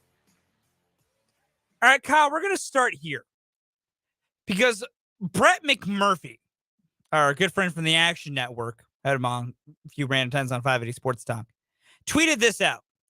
The NCAA Transformation Committee recommends an expansion of championship tournaments to include 25% of teams participating. So NCAA basketball tournament could expand to around 90 teams in the future. Kyle, what are the odds the NCAA tournament would ever expand to 90 teams? I think eventually it's going to happen. I'm going to say like 65, 70%. I think it'll be more of like many more teams are getting first round buys. And so it's not actually like 90 teams playing first round elimination games. But I think the money's there. The interest is there. Eventually it's going to happen. I hate how much your logic makes sense. I hate it. I hate playoff expansion. Let me just press that. I hate playoff expansion. The college football playoff shouldn't expand, and so the tournament shouldn't expand because I always fight on this hill. If your argument is, well, X team got left out, that argument doesn't go away when you expand. You just move the team that got left out. Like, at a certain point, you just aren't good enough to play in the tournament to win a title. You just aren't good enough. The college football playoff expanding to 12 is annoying. I could have lived with 8. I think 12 is too far. The NCAA tournament expanding it all is stupid. They're at 68 teams. That's more than enough. If you are the 69th best team in college basketball, sorry, tough luck. You don't get to play. Be better. Be better than one of these 68 other teams that got in. So it annoys me. I hate we have to have this conversation, but also much like you, I know it's going to happen at some point because, Lord, this world hates anything being proper. And as a texter from the Big Tires text line from the 785 says, if it means more money, it'll happen. I'm going 80%. I don't know when it will be, but it's going to happen at some point, and I'm going to be so up in arms. We're going to have 90 teams playing in the NCAA basketball tournament, and that's stupid. It's pointless. 68 is, honestly, 68 is kind of a lot. We could make it smaller, But no, everyone's going to be at the table. It's stupid. Just like playoff expansion, instantly tournament expansion, stupid too. That's my soapbox. Fully in agreement there. Although those first 4 days will just be magical when there's just overlapping games all the time. Can't lie. It'll be so fun. I can't lie. You're right. I'll forget about it. Fulton, my odds makers for you. We don't talk much about the NBA, but last night, Donovan Mitchell scored 71 points for the Cleveland Cavaliers on your Chicago Bulls. Don't remind me. He's only 7 players have scored 70 points in a game. So, and he had also had 11 assists, 8 rebounds, I believe, which 11 assists is also the most anyone's ever scored while scoring 70 in a game. He was responsible for 99 points last night. That's the second most points responsible in an NBA game since Wilt Chamberlain's 100. So that record still stands, thankfully for Wilt. My question to you, is another player going to score, we'll say 65 points in a game this season? We've already had 13 players have scored at least 50 in a game. It's a little bit easier nowadays to score, especially when someone gets hot from three. We'll go a little bit lower, not quite 70, 65 points. Man, that's a good question, because Luka got to 61. Luka got 61 during a triple-double. That was also absurd. What was it, 61, 21, and 10? Like, good Lord. I'm going to say 10%.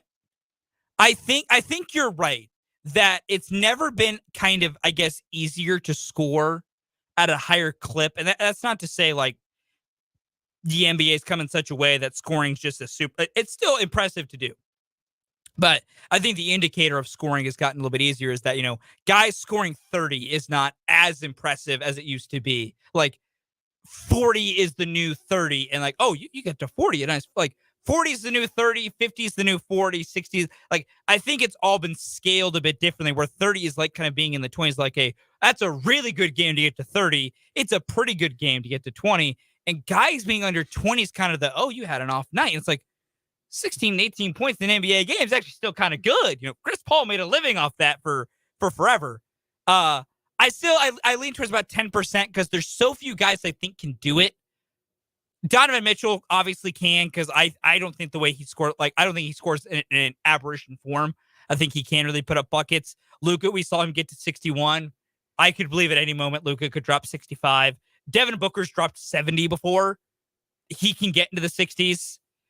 Those are the immediate guys that come to mind. Mm-hmm. I mean, Steph dropping 60 at some point would never surprise me, because he would just make like 83s in a game, because sometimes he does that. It's the limited pool that I think lowers the odds for me, but I would not be stunned if all of a sudden another guy drops 65 plus this year. I'd go a little bit higher. I'll say 20%. We didn't even mention Kevin Durant. I don't think you said honestly, LeBron either. No. I don't think LeBron's going to get 65. If LeBron does 60 at 38, 39. It'd be incredible, but... Good Lord!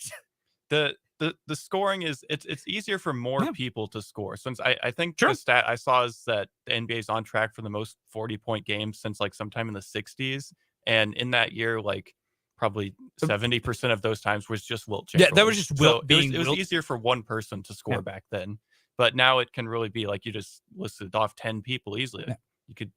They could say they did, and you wouldn't be completely surprised. I'll go a little bit higher and say 20%. I think that's fair, and I think it's because we're in kind of this pace and space era where the floor has never been more open than it is before. Because also, if you think about, there's something in common with every guy we named.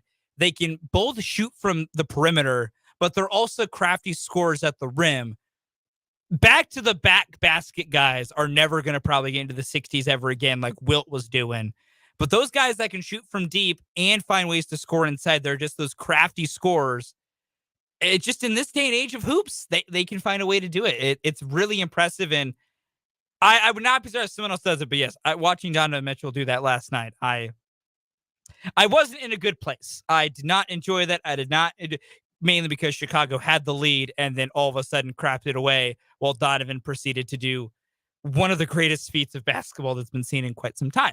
It was really annoying, but honestly impressive at the exact same time. My last odds makers for you, Kyle, AFC playoff picture. What are the odds the Pittsburgh Steelers sneak their way in and that Mike Tomlin pulls off another rabbit out of his hat coaching job. Because as of now, for them to get in, they have to win.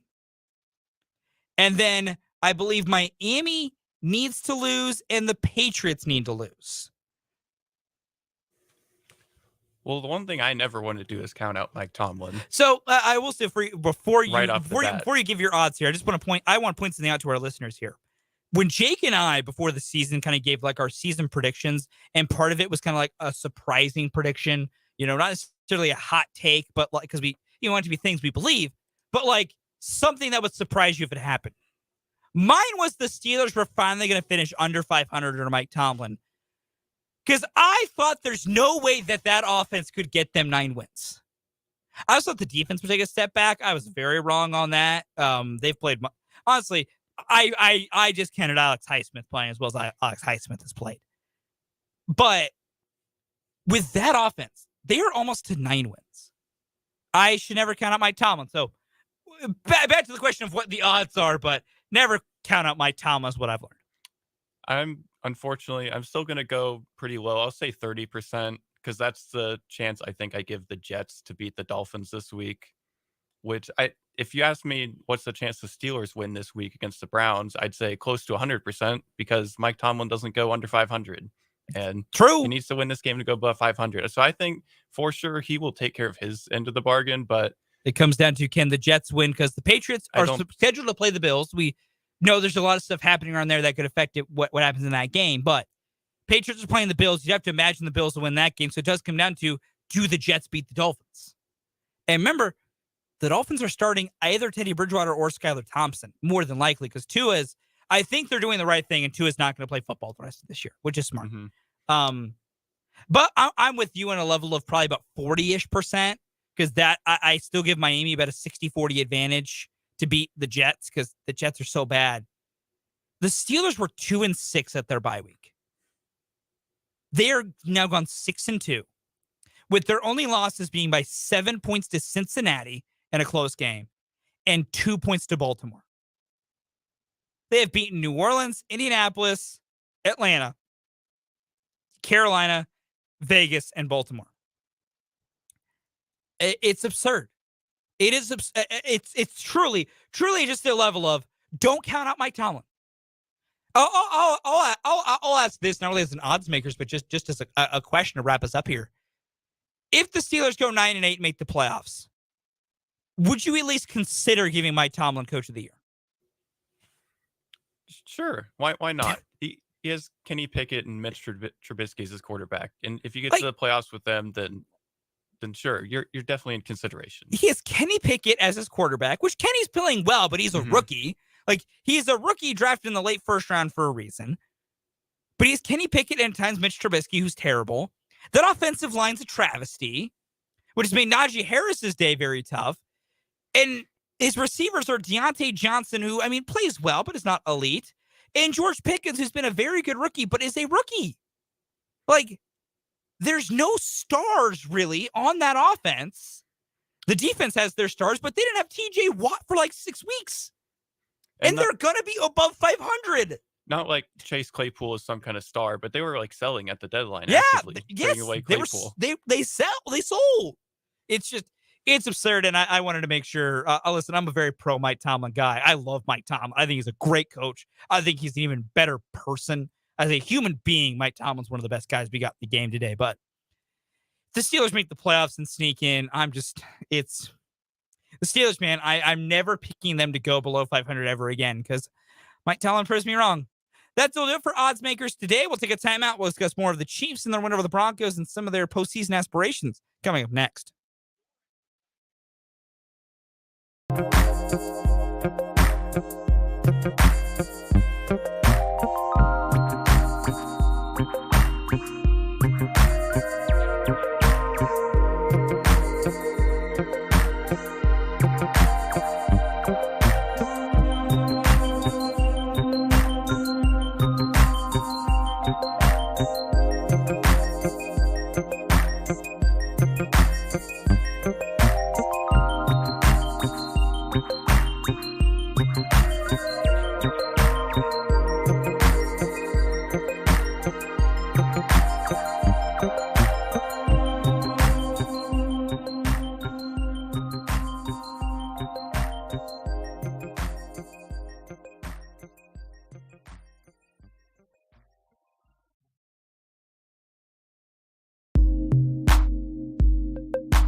Wrapping up this final hour of Mic'd Up here on 580 WIBW.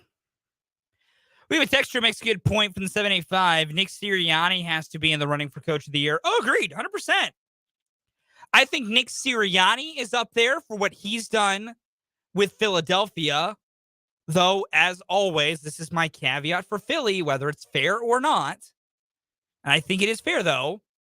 The talent that team suddenly acquired in the offseason does, I think, have to change your perspective on how they've gotten to this point. It's just like with Jalen Hurts winning MVP. If he were win MVP, I get all the hype around Hurts winning MVP and being an MVP candidate because of the season he's put on and the jump he's made in production. He's also doing it with one of, if not the best wide receiver duos in the NFL, one of, if not the best offensive line in the NFL, and one of the top defenses in the NFL. That's not even supposed to be a slight at Hurts or Nick Sirianni. It just matters. But no, I think Nick Sirianni with what he's done is up there. I think something though that does hurt Nick Sirianni, but helps Jalen Hurts, is they have not looked great in the 2 games without Jalen Hurts. It just changed their entire thing. I mean, they scored 10 points against the Saints. That matters. That might hurt Nick Sirianni in a Coach of the Year discussion. No, I think Sirianni's going to be up there. I think for some weird reason, Kyle Shanahan's going to get some nods because of what he's done with San Francisco, because they're down to, Brock Purdy at quarterback. And maybe it's deserved. I don't know if it is. I don't know. I'm much like Jake. I'm not a big Kyle Shanahan guy. I think Doug Peterson, even though they're only going to be 9-8, should get some consideration for the Jags if they end up going 9-8, win the division. Because Jacksonville's going to have gone from a laughingstock team that had the number 1 overall pick to winning the division with relatively few changes outside of they added some good players in free agency. I mean, Brandon Sheriff was probably one of the better ones, and they spent far too much on Christian Kirk and Zay Jones, but they added pieces. But I mean, that's not much of a different roster. And it was just that is a situation. Or also, you can ask any player on that team that the reason that they're playing well right now is coaching. It's the entire culture is different. So I think Doug Peterson should get some run as well. And then honestly, I know that they might finish at 9-7-1. I think Brian Daboll in New York deserves some consideration for Coach of the Year. Like, the Giants might get 10 wins. The Giants. And they didn't change much of their team, roster-wise. They added, of course, Kayvon Thibodeau, a high draft pick. Added Evan Neal, a top draft pick. But still Daniel Jones. Yes, Saquon Barkley's there, and he's great. That receiver core in New York is not good. It's what, Darius Slayton, Sterling Shepard. Like, that's not a great wide receiver room in New York.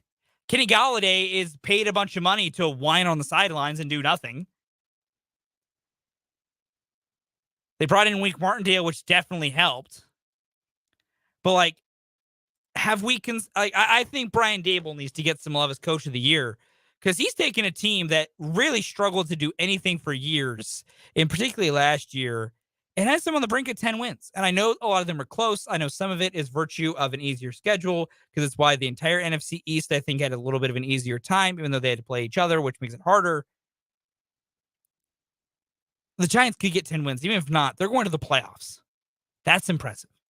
So I think, they're just my thoughts. I'd probably put Tomlin, Peterson, Sirianni, and Dable as my top 4 candidates for Coach of the Year. Because I think they all kind of added some things in it and really did some changes. Sirianni, I think, might get hurt by his team not playing well without Hurts, and it kind of become more of a, well, he's only winning games because he has so many good players, and it's not really his coaching. I don't know how that's going to go. I don't know the narrative. Sometimes when it comes to Coach of the Year, it's kind of odd, but the other 3 might have worse records than Sirianni. But to me, Coach of the Year is sometimes about what did you do with lesser pieces than anyone else. And if Tomlin and Dable and Peterson all have something in common, it's they're winning with rosters that just a year ago didn't win. Except if you're Mike Tomlin. But Mike Tomlin's just, the thing with Mike Tomlin is he drags his teams kicking and screaming to above 500. He's never had a losing season as a head coach of the Steelers. Never. He came there as one of the younger head coaches in the NFL, and all he's done is win.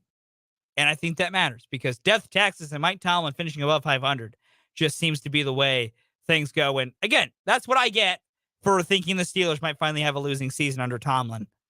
Because I was like, man, there's no way a Trubisky-led team, which will eventually become a Pickett-led team, can win 9 games. And good Lord, I was wrong. So good for them. Chiefs and Broncos were played on Sunday afternoon. Chiefs won 27-24. It was a much closer win than I think it needed to be. The Chiefs kind of had to go wire to wire, scratch and claw to beat a not good Denver team. But as I've always noted and said, first games under interim head coaches, the team with the interim head coach has a high propensity to win and you have a high propensity to cover. Whether that's a culture change thing, whether it's a unknown strategy thing or schemes, no one really knows. There's a lot of variables. But it seems to happen. And so I honestly do think that had something to play with the Chiefs in their win on Sunday. So I think that's something that can make you, kind of go, don't lose your mind at what happened. I think there are some things that are cause for concern. Patrick Mahomes had a good day, had a good statistical day, but he did miss some throws, but as even he noted, but overall still played incredibly well. The defense, I think, did overall a fairly good job, though once again, they were exploited over the middle and their lack of coverage abilities at times with Nick Bolton and Willie Gay. I think that's still there. And I think overall, as always, the special teams might be the big thing, which has never really been a thing under the Chiefs, but Kadarius Toney fielding a punt inside the 5 that he eventually fumbles. Why are you fielding a punt that deep? Why? The old rule used to be if it goes inside the 10, let it drop.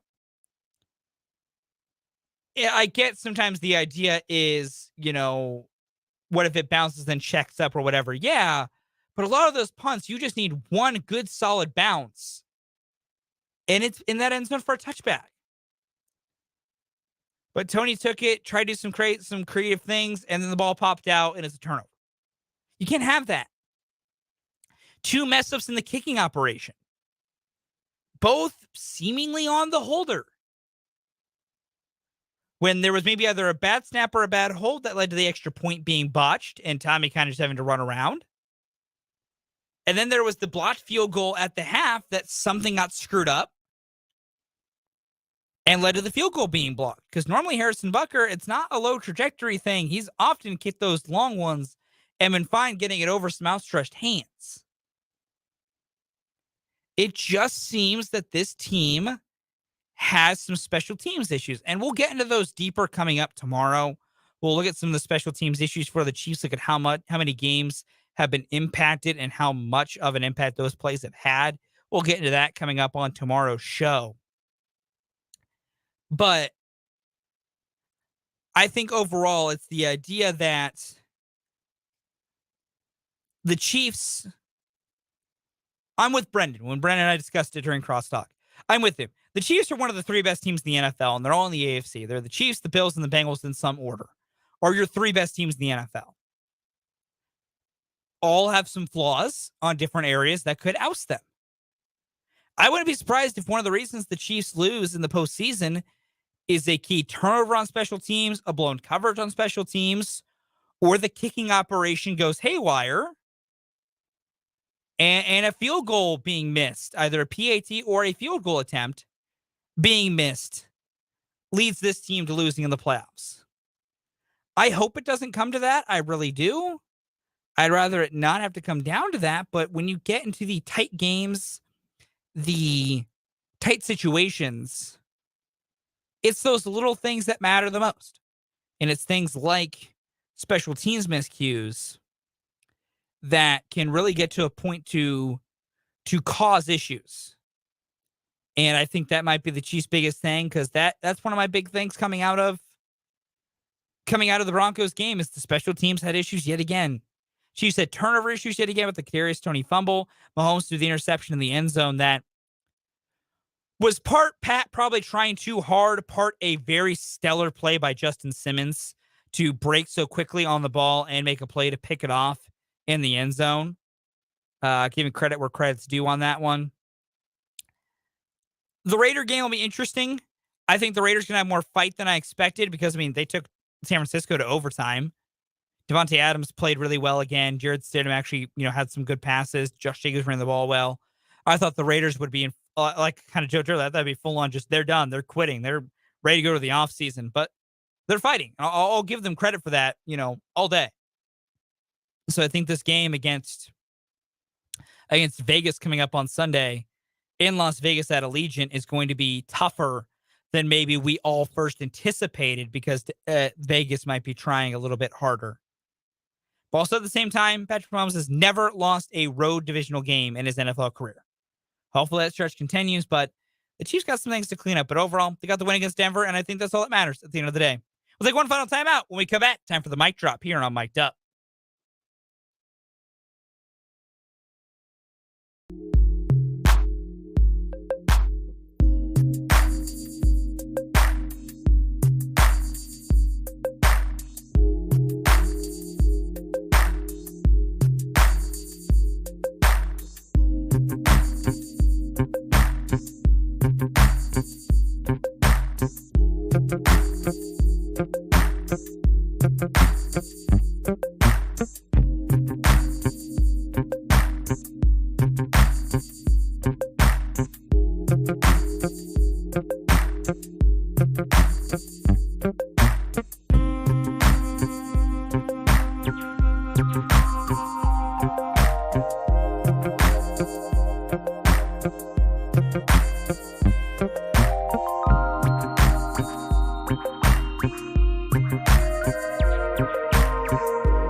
Time for the mic drop here on Mic'd Up to wrap up today's show. I want to thank you all for joining us yet again. I appreciate you as always. To wrap things up here on today's show, KU plays Texas Tech tonight on the road. Didn't really get to it today. Kansas State also plays tonight. They travel to Texas. We'll do a wrap-up of their Big 12 openers they had on Saturday, both nail-biting wins for both KU and K-State. Plus the recaps of those games. We'll get to those tomorrow. Just did not have time today. But Kevin McCullough returns to Texas Tech tonight after transferring to KU in the offseason. I've seen Jeff Goodman, who covers college basketball pretty well, kind of made speculations, was like, I think you might get a big warm cheer tonight from most people. Jeff, did you see what they did to Chris Beard? And they were rocking the buses that arrived. Did you see Kevin McCullough's mentions after he announced he was going to KU? I mean, I'm not going to tell Texas Tech fans how to be. I hope it's nothing too terrible. But I think Kevin McCullough is going to get not a warm reception at all tonight down at United Supermarkets Arena down there in Lubbock. But no matter what, KU taking on Texas Tech tonight. That's an 8 o'clock tip-off. K-State taking on Texas. That is also an 8 o'clock tip-off tonight. We got both those games going on. We'll recap both those games tomorrow coming up here on Mic'd Up. But should be a fun one for some college hoops tonight in the Big 12. That'll do it for Mic'd Up today. Thank you for joining us this afternoon. Coming up next here on 580 WIBW, 580 Sports Talk with Brendan and Dan.